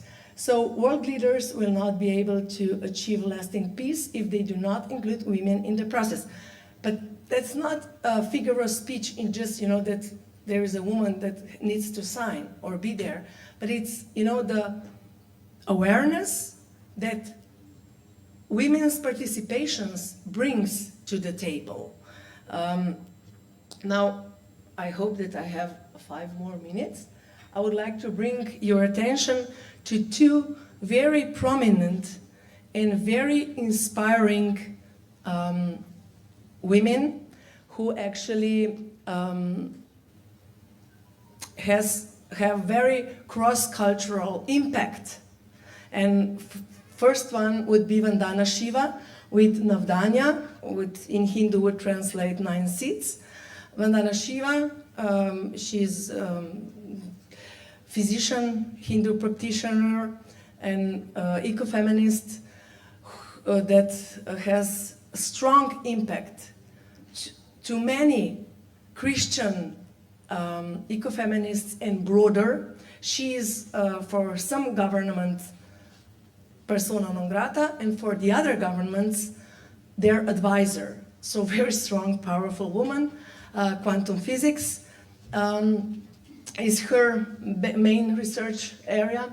And the Navdanya is an India-based non-governmental organization, as you're able to read, that promotes biodiversity conservation, organic farming, and et cetera. And so the impact of Navdanya seeds is able to trace not only via activist NGOs all around the world, but also through her very empowering academic work. I'm not familiar if she's translated in Thai. I know that she's translated in Slovenia, but she has been translated in more than 120 languages. And the other one, I'm sure that you're all familiar with it, would be Greenbelt Movement from Kenya, Wangari Maathai. And she was Catholic, and she was criticizing precisely the anthropocentric foundation of Christianity very much. Very powerful, very influential movement, which is still very powerful. And the interesting thing is that younger generations of women doing ecological peace work, they look back to those 2. So despite of the fact that the Greenbelt movement was established back in 1977, it's becoming more and more popular in Western societies those days. That's the reason why I have brought these 2 women and their movements, because those 2 movements are influencing cross-cultural and cross-religious boundaries. So I know that I have exceeded my time. I hope that I didn't answer to your questions, but I hope that I have raised questions or at least your curiosity about it. So thank you very much for your attention.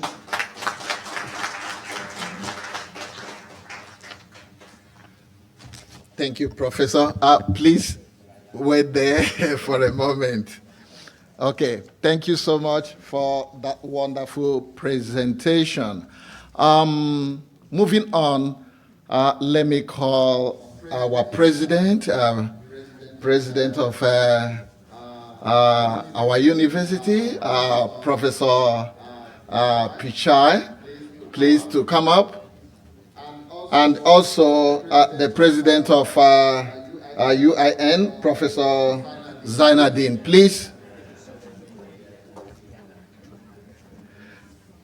We have a certificate to present to you, Professor.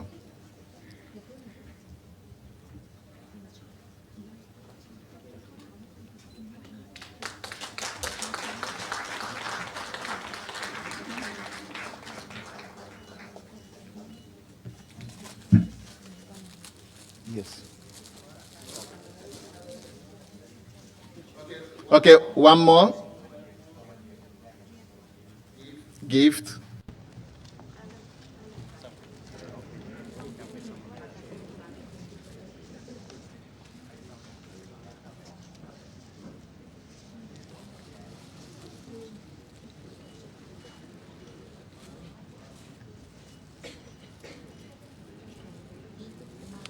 Thank you so much. Thank you so much. Oh, okay. A gift from Indonesia.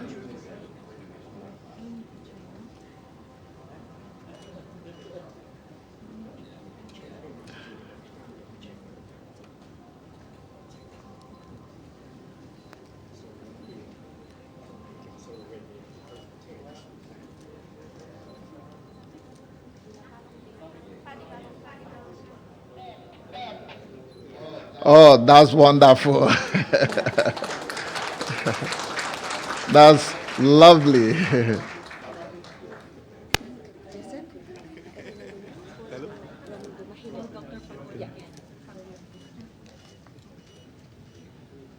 Okay, still stay there, Professor.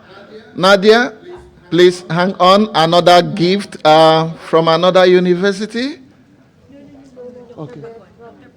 Okay, sorry. Professor Pagorn, please, they want you. Okay, may I call Professor Pagorn? Please come up.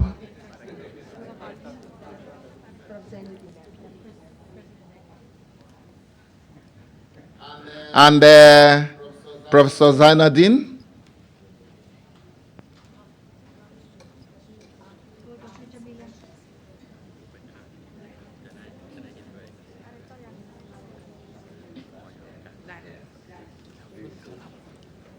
From Indonesia.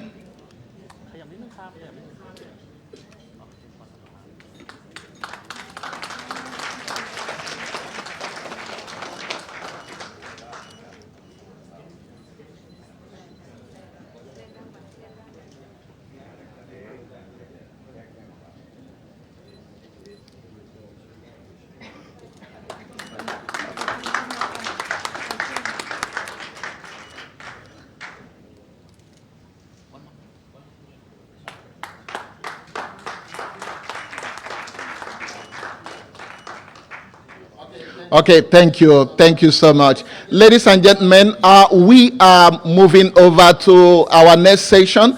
Please, I want you to write down your questions because we are going to invite the speakers back to the podium to have a conversation. Whatever question you want to ask, whether it is related to the topic they presented or a question that has been bothering you for so long, I think this is the ample opportunity that you have to ask your questions. We have capable hands that will address your question?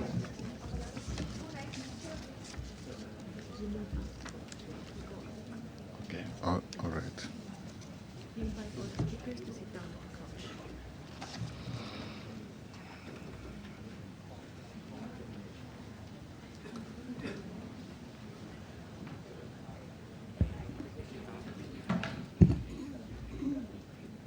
We'd like to invite all the 2 keynote speakers to please sit down on the couch. And also Dr. Clinton, take a seat. Thank you.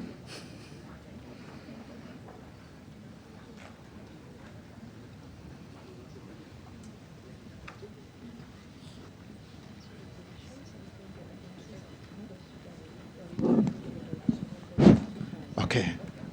Professor Pagorn, you are welcome, and thank you for that wonderful presentation.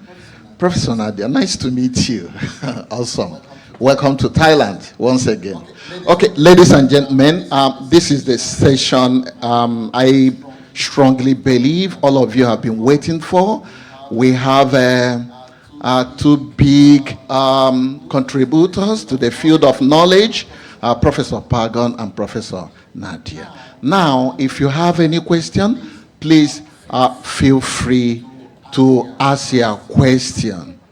Okay? Okay. Give a microphone to Professor Anja, please.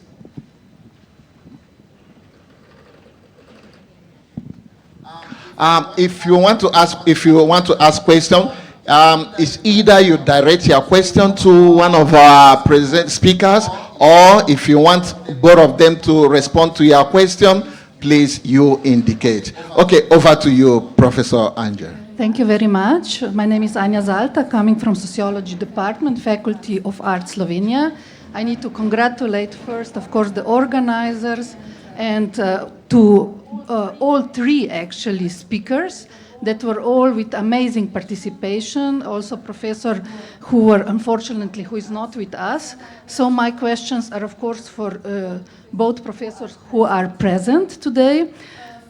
First, congratulate both Professor Pagorn, Professor Nadja for amazing talks, speeches that really opened the floor. My question first to Professor Nadja. So how to empower women in interreligious dialogue where women are not in position of systematic power? So if you can give some maybe hints and methodological views, you know, in different religious systems. So very short question. And if I may also to give another question, so I'm not taking the floor for too long, to Professor Pagorn, I really enjoyed your presentation.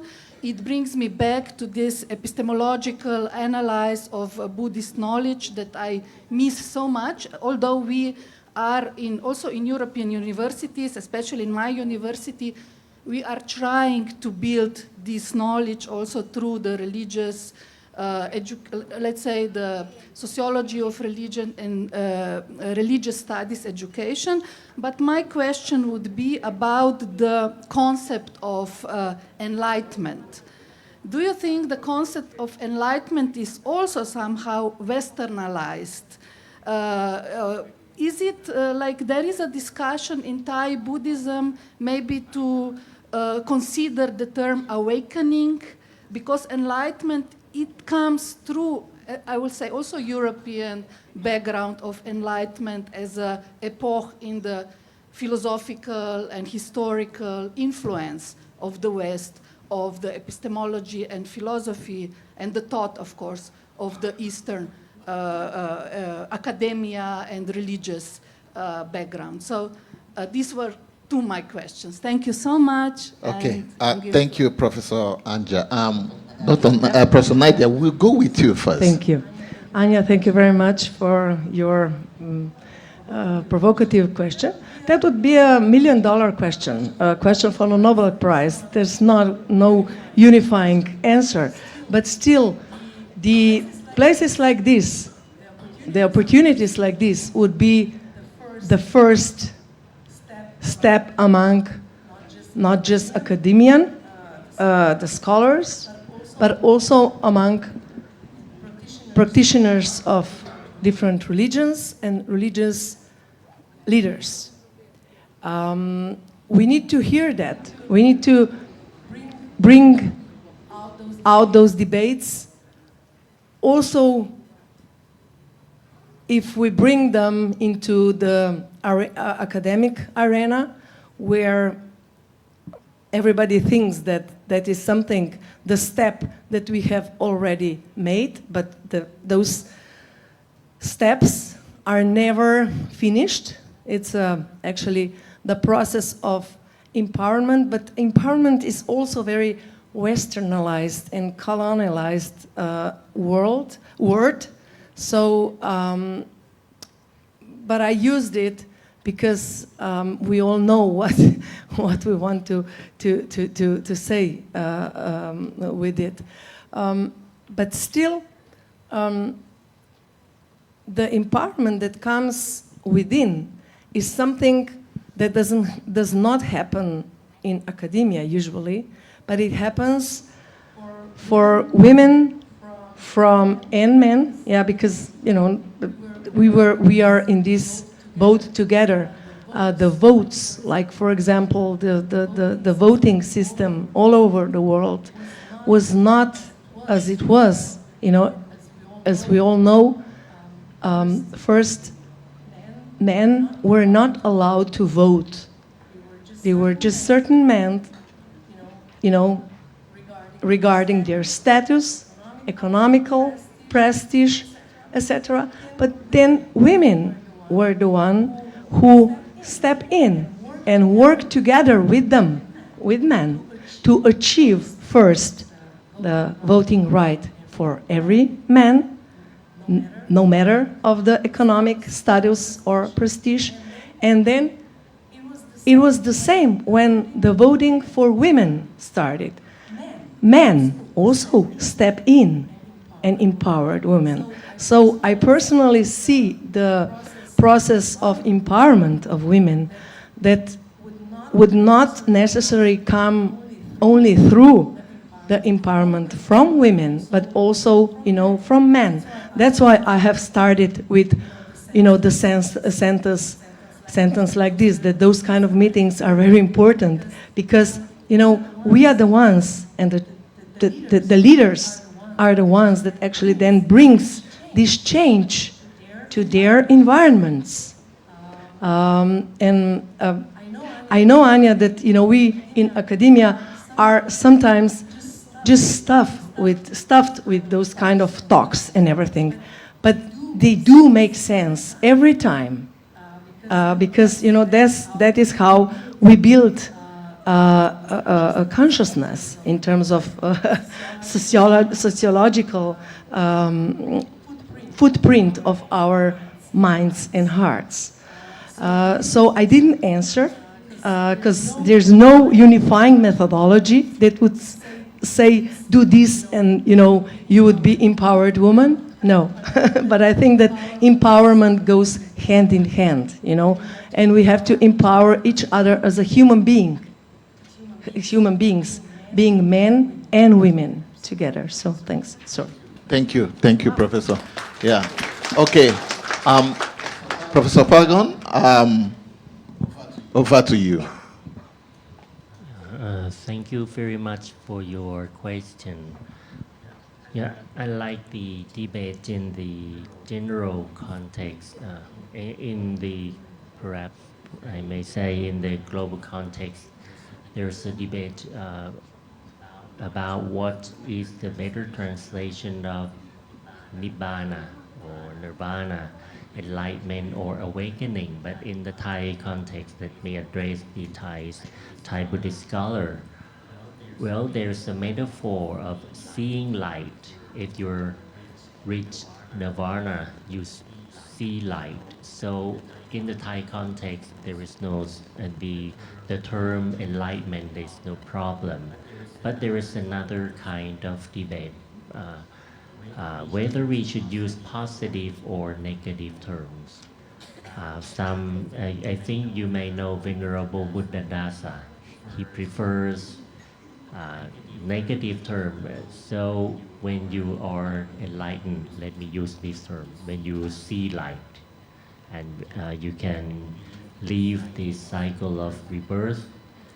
Venerable Buddhadasa says, then you stop being stupid, you get rid of stupidity, you get rid of ignorance. Of course, he used simple term like stupidity because he was preaching to people in general, right?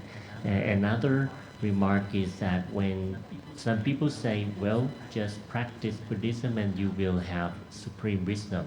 Of course, when you reach nirvana, some people say, well, you shouldn't use the term supreme happiness, not supreme wisdom. You shouldn't use the term happiness because part of the process toward the awakening is to know more and more that this life is painful, it is dissatisfactory. Right? So some people say when you are awakened or enlightened, it's not that you're happy, but you simply get rid of ignorance or something. Thank you.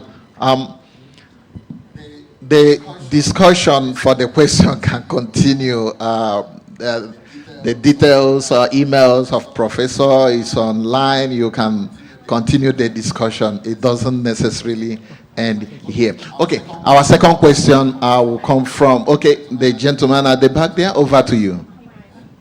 Yes. Thank you very much for the time that have been given to me. Maybe before I ask something, I will introduce myself. My name is Sofyan Syaful Rizal. I'm one of the Nurul Jadid University lecturers, and I am now studying for my doctoral degree at Maulana Ibrahim Malang, Indonesia.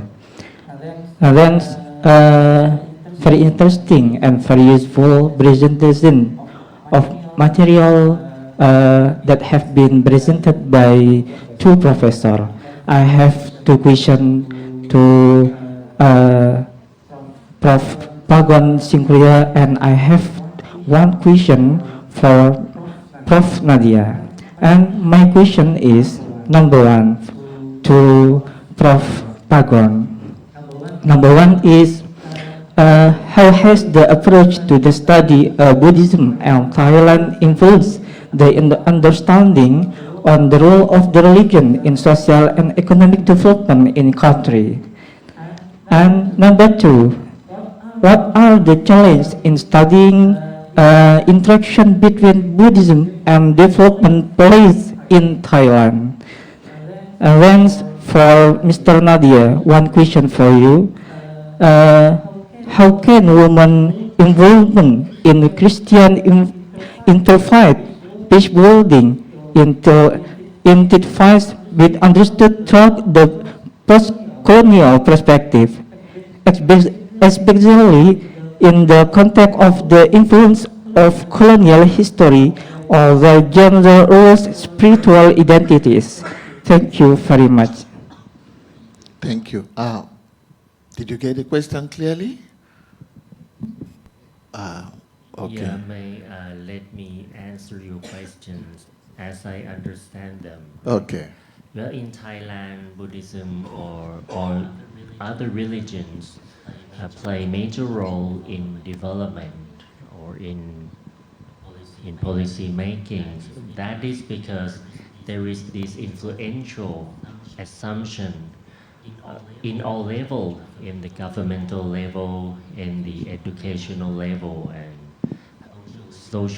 society in general. There is this assumption that, and it is a reductionistic belief about how to develop a society. It is the assumption that if each individual is moral, then the whole society is gonna be good.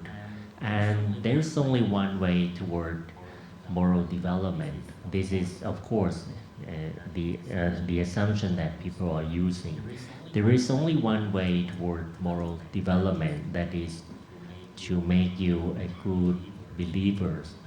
But there are many religions in Thailand, right? Christianity, Buddhism, Islam. So just let each individual be good members of their own religion. So even in the national educational policy, we can find clause that each religion should promote moral development in their members. So there is an equivalence between moral members or good members and religious members. So if you see this assumption, you can see that, well, religion plays major role.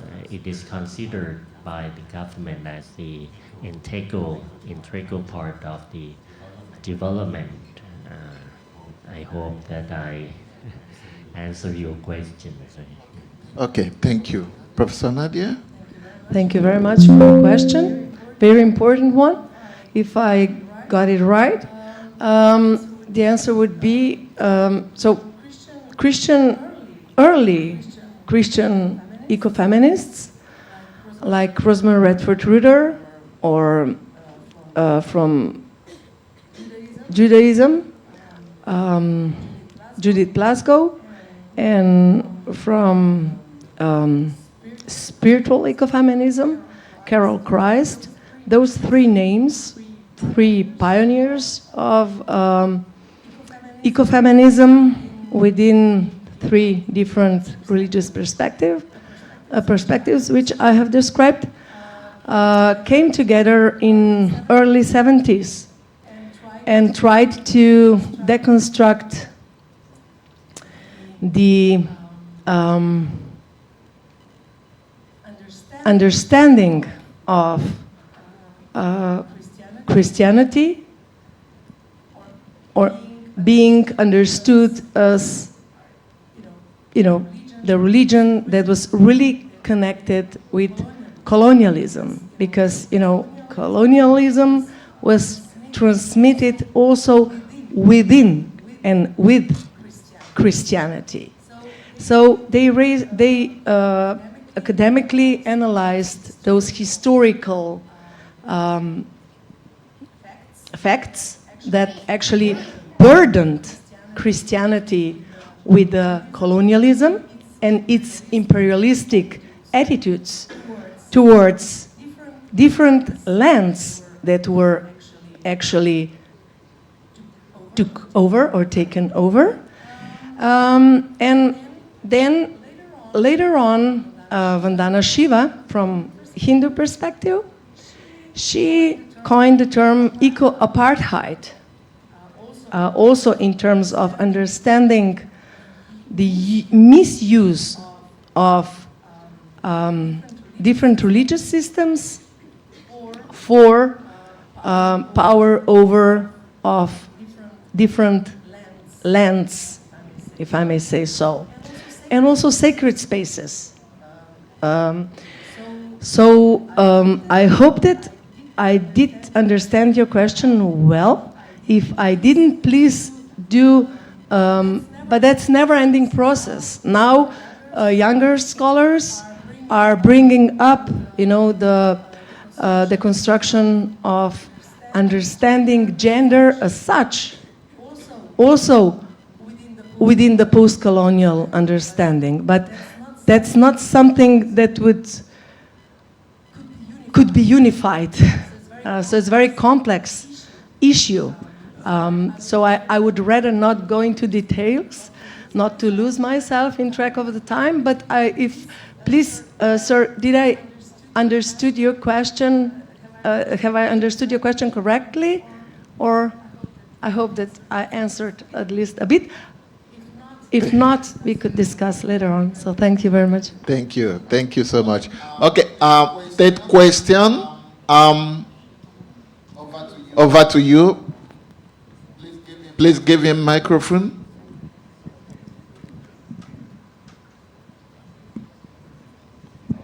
All right. Thank you. Actually, I have raised my question from the very beginning, but it was not noticeable because I'm short and small. All right. Thank you. My name is Basri. I'm from Indonesia. I'm coming with 10 of my colleagues in here. Actually, my question is addressed to both of the distinguished speakers in the podium. Let me first of all greatly appreciate the committee in here. It's beautifully organized, this conference. I love it. And also, let me also extend my appreciation for two distinguished scholars in the podium. My question actually is about the paradox of the meaning and the role of religion, because in my opinion, religion actually should serve as a very important factor in unifying and bringing the reconciliation, solidarity, and harmony. But in reality, when we see in a number of instances in several countries, but religion serves the opposite role, and it serves as the main important factor in conflict and even violence. See, in Northern Ireland conflict between Catholicism and Protestant for 30 years, and also in Serbia and also in Indonesia. So my concern actually, how is dialogue is enough to bring the harmony, or we have to do other major things in order to make the religion as a very significant factor to bring the harmony and reconciliation? That's actually my question. It's also my concern in Indonesia. And the second one, when religion is dominant and become the majority, religion is always hegemonizing and discriminating other religions. What happened in Indonesia, there are a lot of conflict between Christian and religion. It's motivated by theological differences. That's actually my question. It's directed to both scholars in the front. And thank you so much. I appreciate it.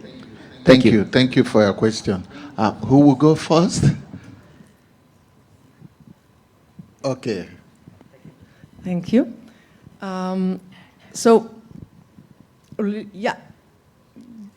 Thank you for your thoughts. Religion, from my point of view, could be a very powerful force and catalyst of peace.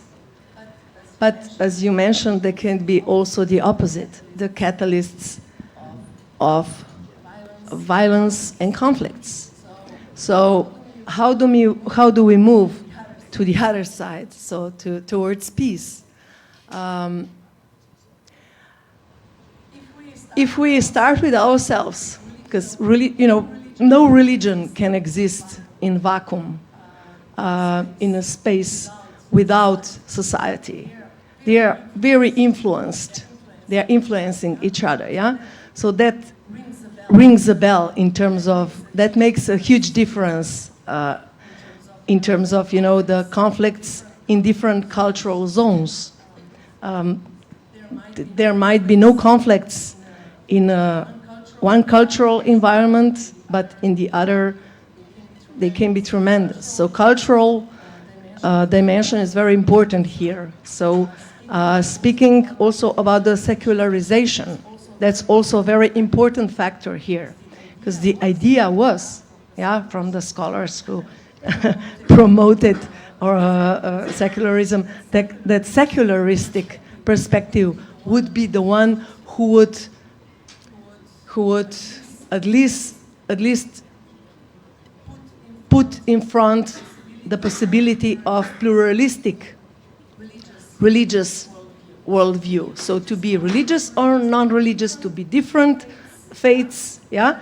But this secularization, in terms of democratic systems, it doesn't work the way it was supposed to work, at least in theory, yeah? So one would think, okay, secularization would be the answer. Secularization, not in terms of demolishing religious, but in terms of putting the ground to give the safe space, for different religions to coexist, and also non-religious.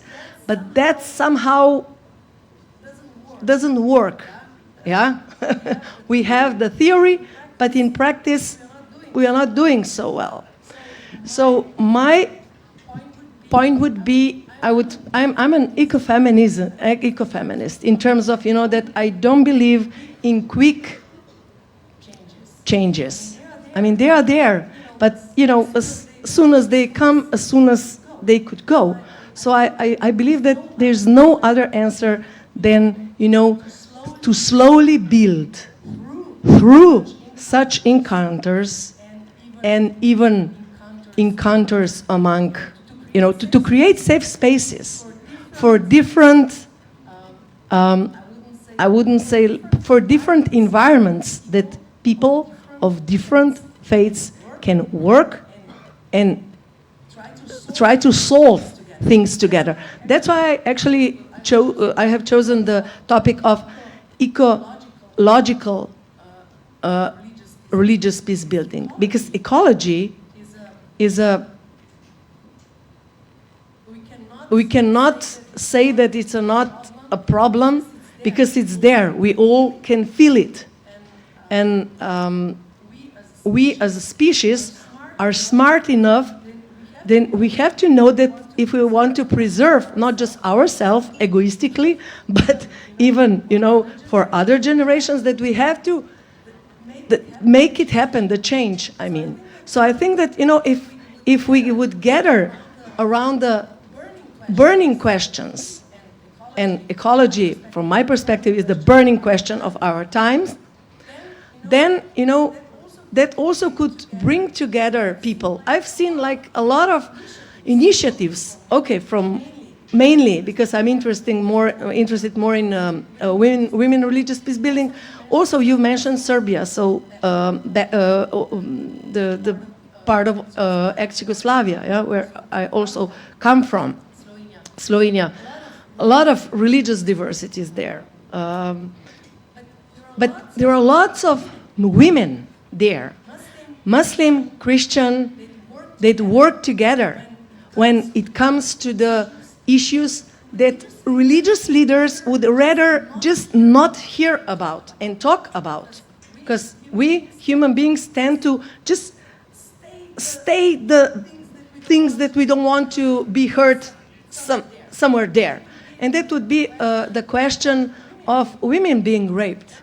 Yeah? That's the question that no religious leader would like to address. But the women, they're not just addressing it, they are trying to make and build resilience there among themselves. And the faith is not an issue there, the faith that would divide them. But in this case, the faith is bringing them together, because they're trying to resolve or to make a better place for human being. So that would be my guess, yeah? That I would not talk on this interfaith encounters just about the different theological perspectives. That's very important. But, I would focus more on how could we solve this burning question, as a human beings. And I think that each religion can bring a lot and different perspectives, and I'm sure that the diversity is a solution here, for those. So, sorry. Thank you, Professor Nadja. Over to you, Professor Pagorn. I do agree with Professor Nadja's many points, especially the one on cultural context. I would like to elaborate a little bit more on this topic of cultural influences. Of course, when we talk about religion, we shouldn't talk about it in general. There is not only one Buddhism, only one Christianity or Islam. We should avoid stereotypes like this religion is always peaceful, this religion is always violent, because one and the same religion, when appearing in different contexts, actually it is different. So it is important to develop the so-called religious literacy. As Professor Diane Moore at Harvard University points out, we shouldn't see religion as something static, unified, or universal. There is no universal Buddhism, but contextualized Buddhism.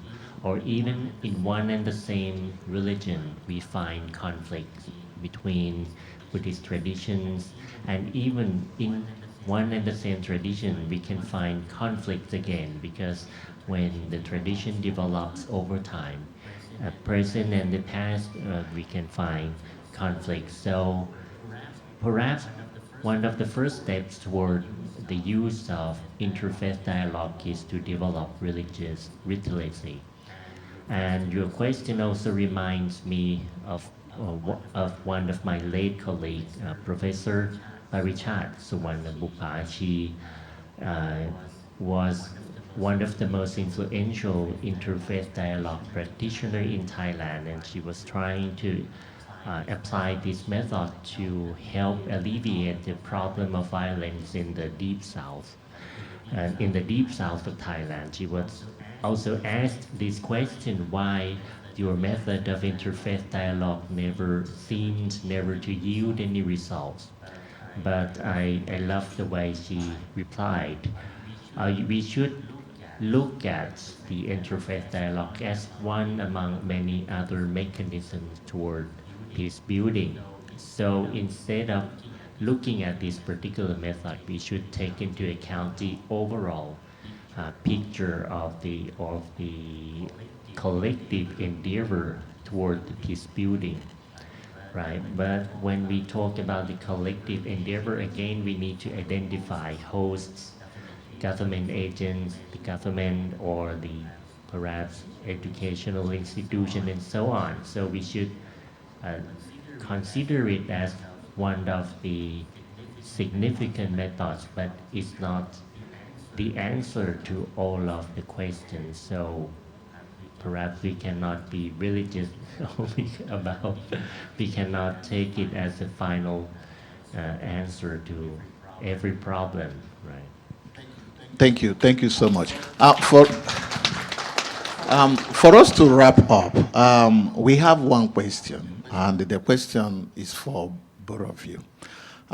Professor Pagorn, you made mention of threefold training when it comes to development, which is morality, concentration, and insight. Putting this together, what do you think should be the role of religious groups in sustainable development, especially empowering the girl child? Let's bring out the child now, because statistics shows that when economic issues changes, even inflation, it affects the women so much. What do you think should be the role of religious group in empowering the girl child? Yeah, these are difficult questions, right? Because let me start with this teaching about the threefold trainings. If you would like to apply it to different aspects of development, right? Well, if you want to make it rigorous intellectually, you need to go through very difficult process of interpretation, especially if you try to do that in the context of scholarship, which requires that you should make it, should generalize it, that makes it the more difficult. But when we talk about the reality, well, we have many Buddhist groups successfully apply the concept of threefold trainings to develop communities, right? But in that case, they stick to their own interpretation of the teachings. For example, one of the most successful groups, but this group has participated in the political movement, so some people simply don't like them. But to speak of community development is very successful. We cannot deny that. It is the Santi Aso group. They can sort of create their own ecological system so that they can lead the way of life that they think is the ideal Buddhists should lead, right? And we have many Buddhist women forming groups in order, one of the most prominent example is to give women opportunities to get ordained as monks, but of course they need to keep a low profile, but well, their activities we cannot deny. Again, really gives women opportunities, and of course, women need not get ordained to benefit from those opportunities. You need to find some time to visit their communities and to see the sort of benefits that women enjoy. So, but as one of our participant here asked about the influences and significance of religions in development in Thailand, of course we cannot separate, say, Buddhism from the overall picture of development movements here, and in not only in the field of women's rights or economic development. We can also find Buddhist movements in the environmental conservation and in many other aspects. Thank you. Professor Nadja, during your presentation, you made a striking statement. In fact, it's my first time of hearing it, and the statement somehow shaped my view about feminism. You said we should not see feminism from the perspective or the idea of bringing someone down in order to raise another person up. That's a powerful statement. Now, what do you think? Because that's what many people believe, that men is dominating this. Some men should be, brought down in order to raise. What is your advice now based on that? Those who believe in that aspect of feminism, but you are coming up with a different view of looking at feminist perspective and feminist theory to the society. This, how do we move ahead with your definition or your own perspective of feminism, how we should see it? Thank you very much. Yeah, we are back to cultural differences again, because, feminism is like music. For example, you could be a musician, but if you're an opera singer or a rock, popular, or jazz, there are different kinds of music, yeah? But they still have something in common. And that would be, for the feminism as well. Feminism is not just one, monolithic, as you have greatly elaborated for religions, yeah? It's very misleading to think of feminism in a monolithical way. Because feminism is not just, I would say, the thing, the one framework that would actually be a very, very radical one in terms that you mentioned, yeah? But it's pluralities of different understandings of equality. But the unifying core, if I may say so, of all the varieties of feminisms would be to make world and human relationships better, not worse. And that would be the way out in terms of feminism. For me, is an ethical dimension. So ethical dimension could not build on any kind of oppression, but it builds out of the different being equally recognized than, being equally recognized. So in terms of whatever role in different culture women play or choose to enact should be equally recognized, and vice versa for men, if we stay within this binaristic worldview. Not that, women would supposed to act like men to be recognized, but to actually recognize the inherent value of each human being regarding gender. Okay? So feminism for me is something that humanizes world, not oppresses. yeah, not making the power over again. So. Thank you so much. Thank you so much for joining me, Professor Pagorn and Professor Nadja. Please put your hands together for them. Thank you. Thank you. Thank you, ladies and gentlemen, for your time. I still remain myself, Dr. Clinton Anyanwu. Please permit me to welcome Ada to wrap up the program. Thank you so much. Thank you. Thank you to all our keynote speakers and for their valuable insights, as well as the active participation of our participants and Dr. Anyanwu. Dr. Anyanwu is from Nigeria. If we really count how many countries here, including our international people in ISIC, will be about 15 countries, right?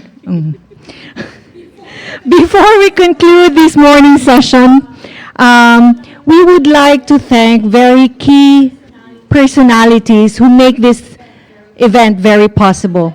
I'd like to call on first the president of UIN, Dr. Zainuddin. Can you please come up on stage, sir?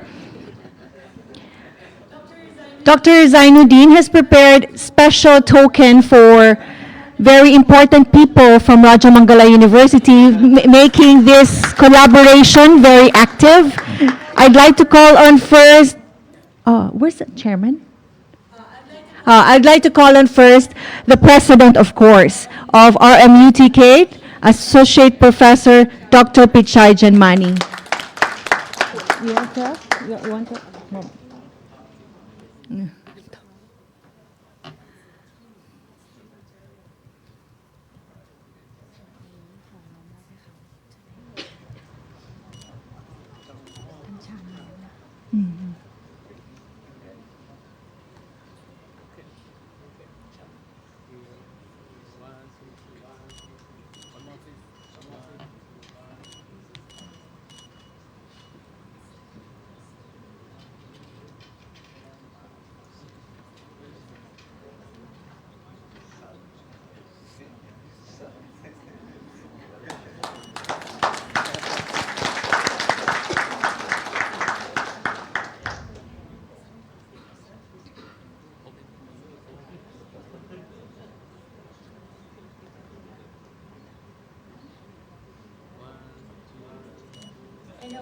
And of course, our very supportive UTK chairman, Associate Professor Dr. Chanta Nadgan.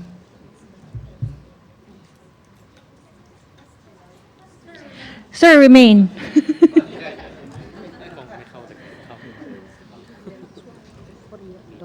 Yes, yes.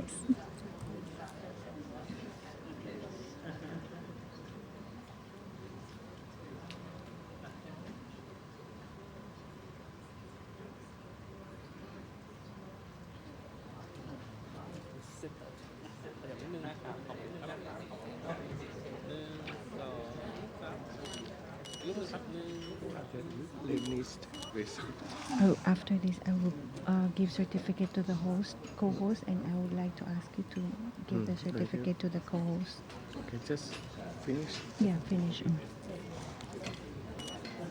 ไม่ไปนะไปไหน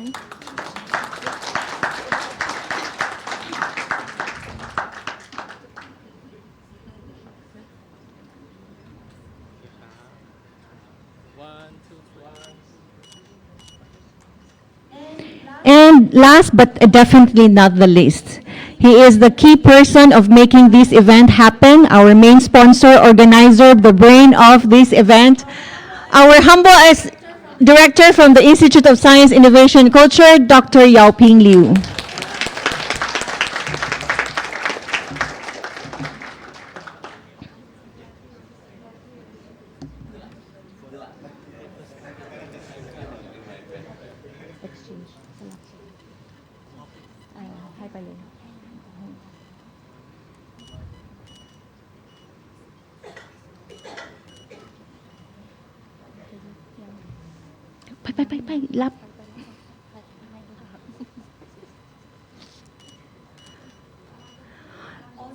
Also, Director Yaoping Liu has a gift for President Zainuddin. Okay.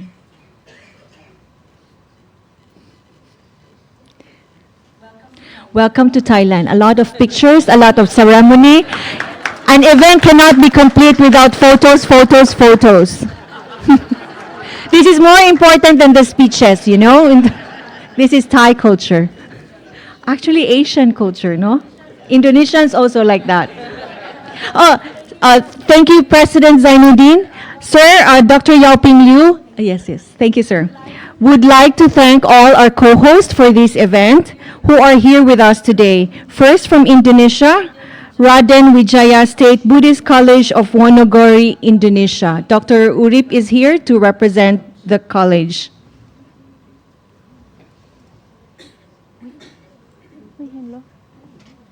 Raden Wijaya. Souvenir con.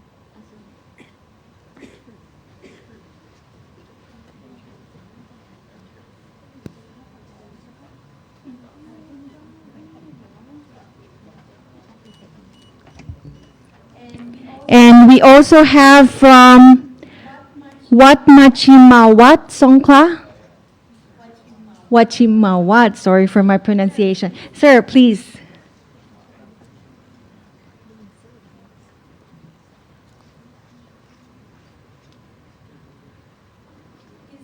Is there anybody from Islamic community? Islamic community?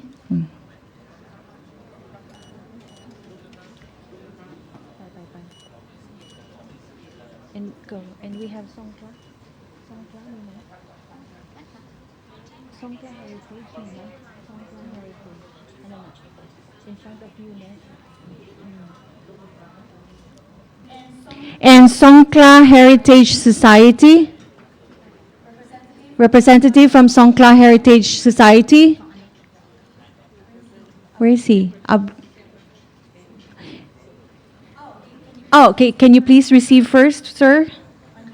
On behalf of Songkhla Heritage Society and Young Buddhist Council.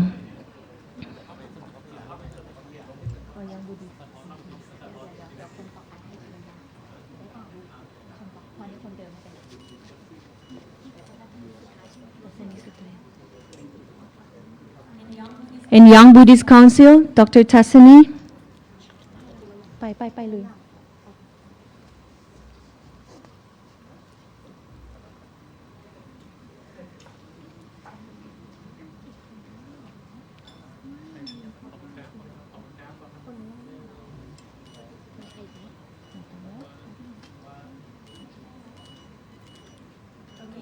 Okay, thank you very much, Dr. Liu and Dr. Tassani.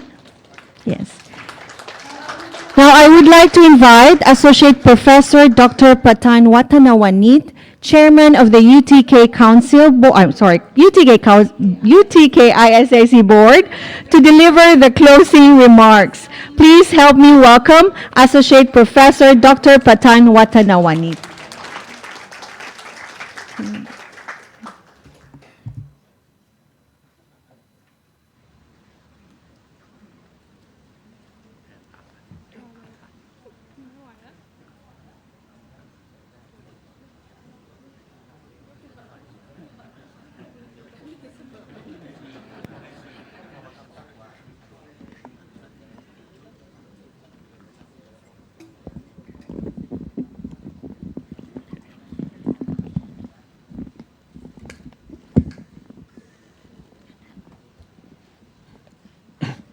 Thank you very much.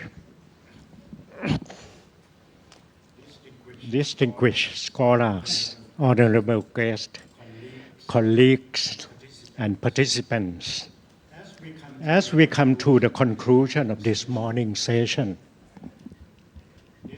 this inspiring international conference on interreligious dialogue for reconciliation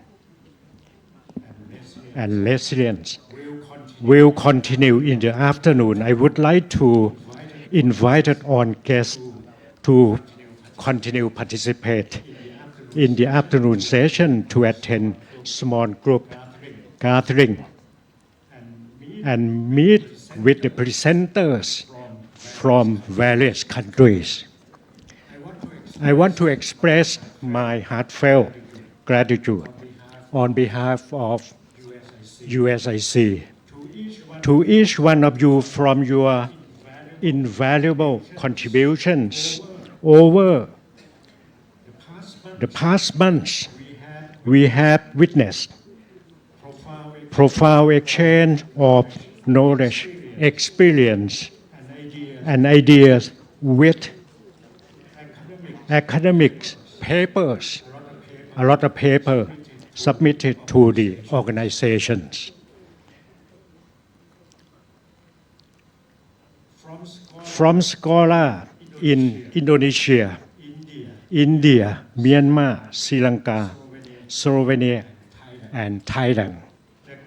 The gathering has underlined the diversity of perspectives and richness of traditions that define our region. And more importantly, it has highlighted the shared commitment to fostering peace and understanding through interreligious dialogue. The topics covered have been wide-ranging, touching on historical context, theoretical frameworks, and practical case study, all with one unifying goal to harness the power of dialogue for healing and resilience in the face of conflict and adversity. Too many presentations and discussion, we all share interreligious dialogue can serve as a powerful tool for reconciliation. We have heard from Indonesia, where Muslim-Christian dialogue has contributed to peace-building efforts. From Myanmar, where multi-faith conversation and crucial for national harmony, and from Sri Lanka, where religious leaders have played a pivotal role in the aftermath of civil conflict. These examples, including Thailand, which I will say afterward, demonstrate that while our context may differ, the principle of empathy, mutual respect, and open communication remain universal.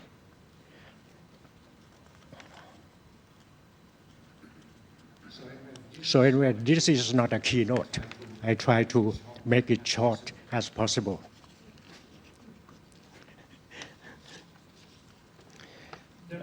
The role of Southeast Asia in shaping global peace building. This is one of my interested topics. As a region, Southeast Asia is unique position in the crossroad of multiple faith and cultural traditions. This diversity offers both challenge and opportunity. The work presented at this conference, many topics, very interesting, especially from scholar in Indonesia, presented how to strengthen peace dialogue in Indonesia. This is one example, should be the lesson for Thailand. The work presented in this conference has reminded us of our shared responsibility to not only address the issue within our local community, but also contribute to the global discourse and peace building. The scholars gathered here today represent the intellectual and spiritual leader that can guide us toward a more peaceful future, not just in our own nations, but across the world. How to move forward from dialogue to action. This is one of the most important. While our discussion here have been rich and insightful, we must also remember that the true test of dialogue is in the application. The seeds of understanding we have planted in this session must now take root in our communities, in our policy framework, and in our daily interactions.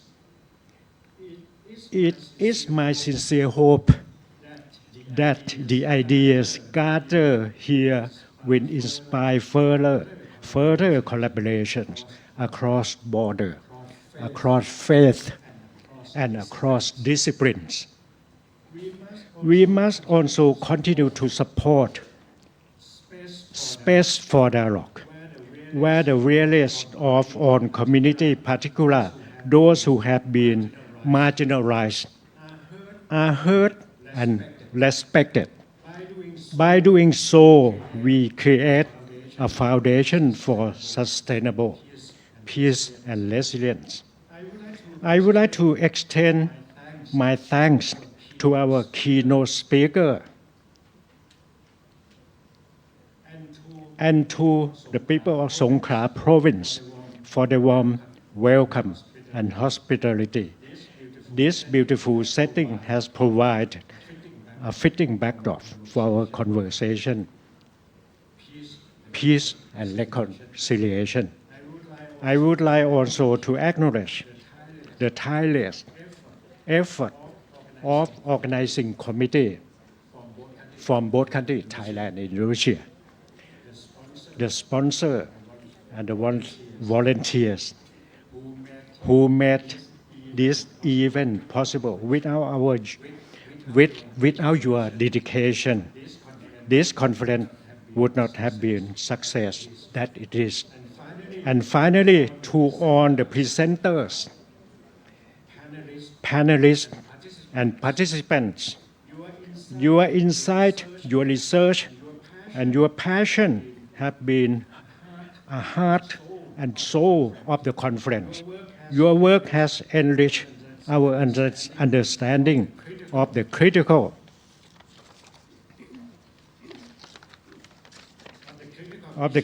issue that we have been set.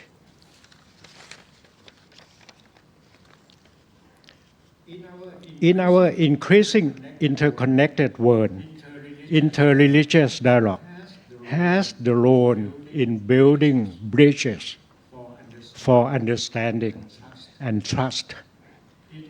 It offers a pathway to mutual respect, empathy, and peaceful coexistence, especially in regions where cultural and religious diversity is a rich and delicate part of the social fabric.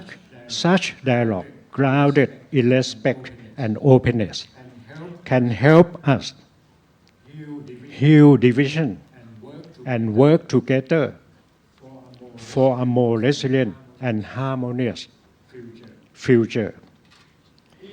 Interreligious dialogue is important today.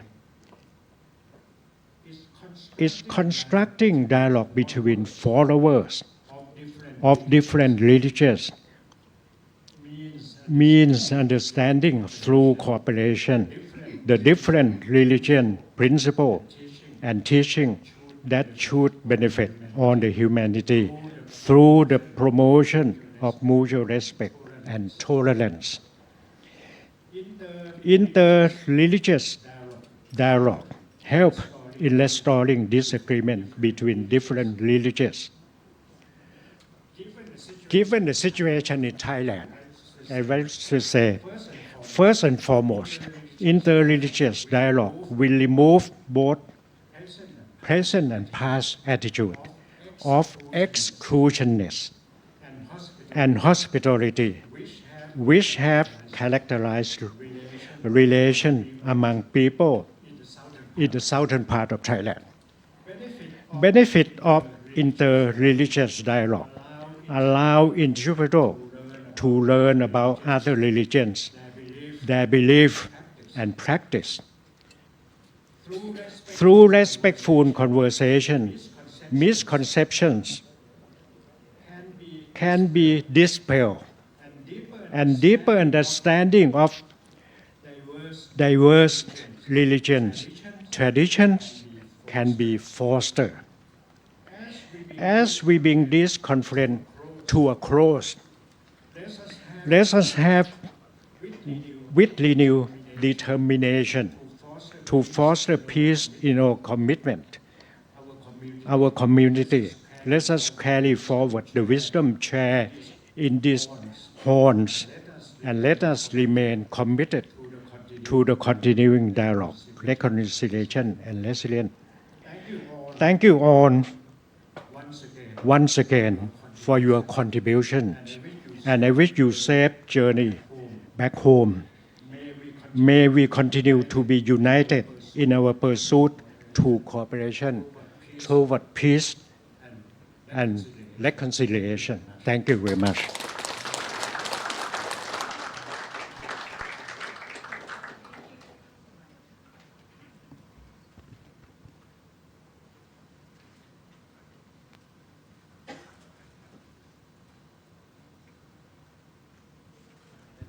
Hello. Okay. Thank you, Associate Professor Dr. Patan, for your thoughtful words as we conclude this morning session. Now, before we break for lunch, I would like to announce that the lunch will be served in Hong Kong restaurant. And we will resume the afternoon session with a plenary session at 1 o'clock, followed by parallel sessions. So please refer to your program for details. Once again, thank you to all the speakers and participants. Enjoy your lunch. Oh, we'll have a group photo. Please come back at 1 p.m. this room also, okay? Can we invite everybody for the group photo? All the UTK leaders, keynote speakers, UIN leaders, and all the participants. Leaders first, and then participants, you join us.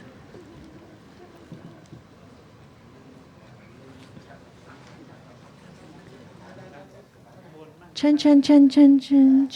Let's go. Quick. Everybody's hungry. We still have to fly to Hong Kong. Oh, fast.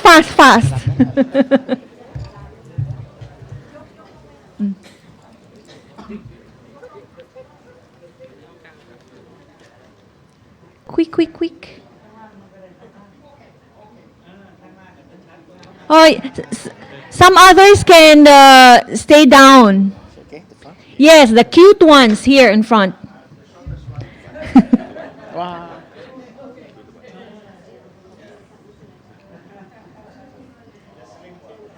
ชาวายคะรบกวนอาจารย์ยืนข้างหลังดีกว่าค่ะอาจารย์สูง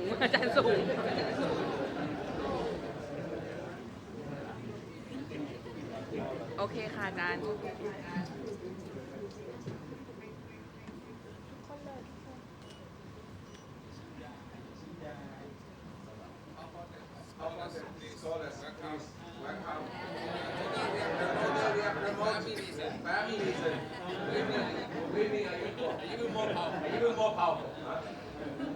Women are equal. Women should stay in front. Yeah, here. Venerable Wenin. Yes.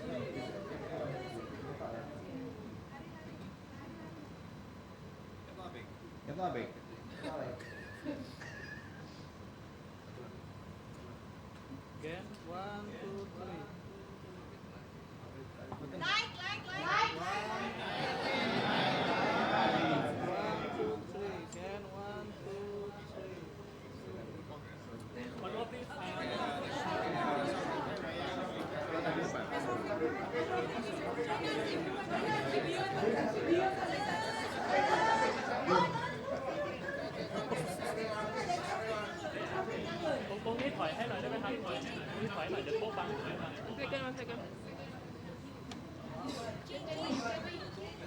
แป๊บนึง I'm coming I'm not gonna be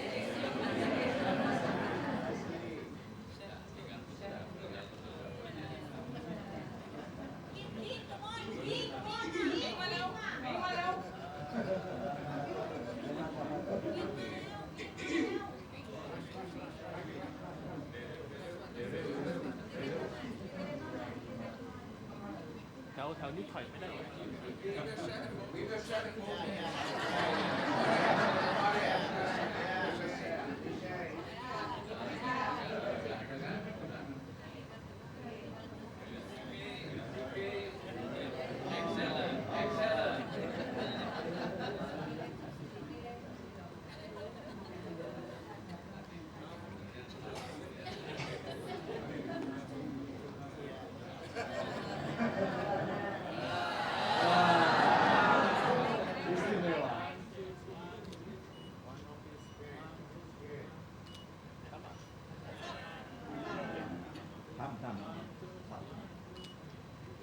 One, two, three, hey. One more, please.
Already, yeah. ไหลอย่างเงี้ยค่ะ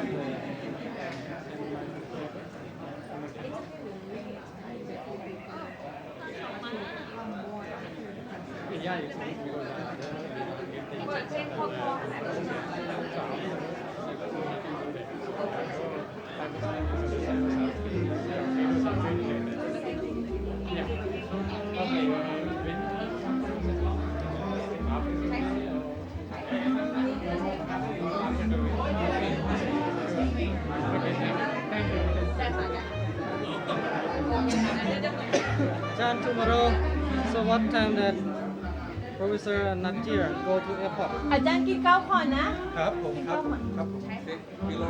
6 is okay? So what time that Professor Nadja go to airport? From here? No, tomorrow. What are you doing today? You're so fast. Plane. Because I don't have a connection. I don't have a connection. Can I have the connection of your... Can I drink this?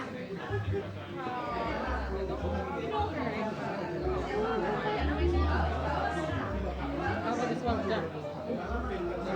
This one, you know what? Dr.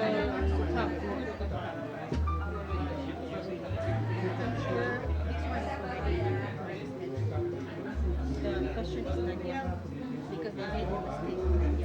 They even put here nighttime, but so they had a mistake. That's why last night.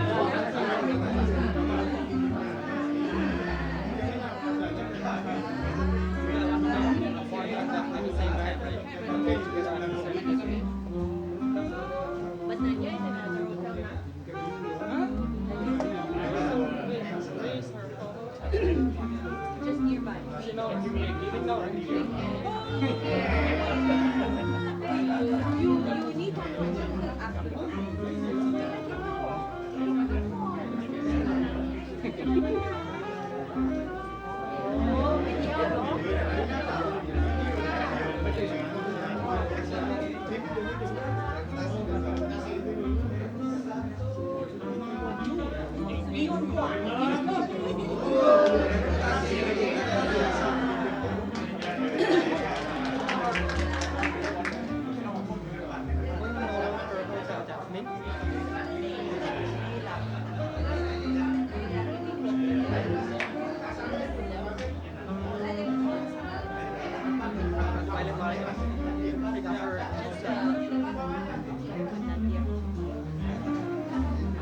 PE Ucul.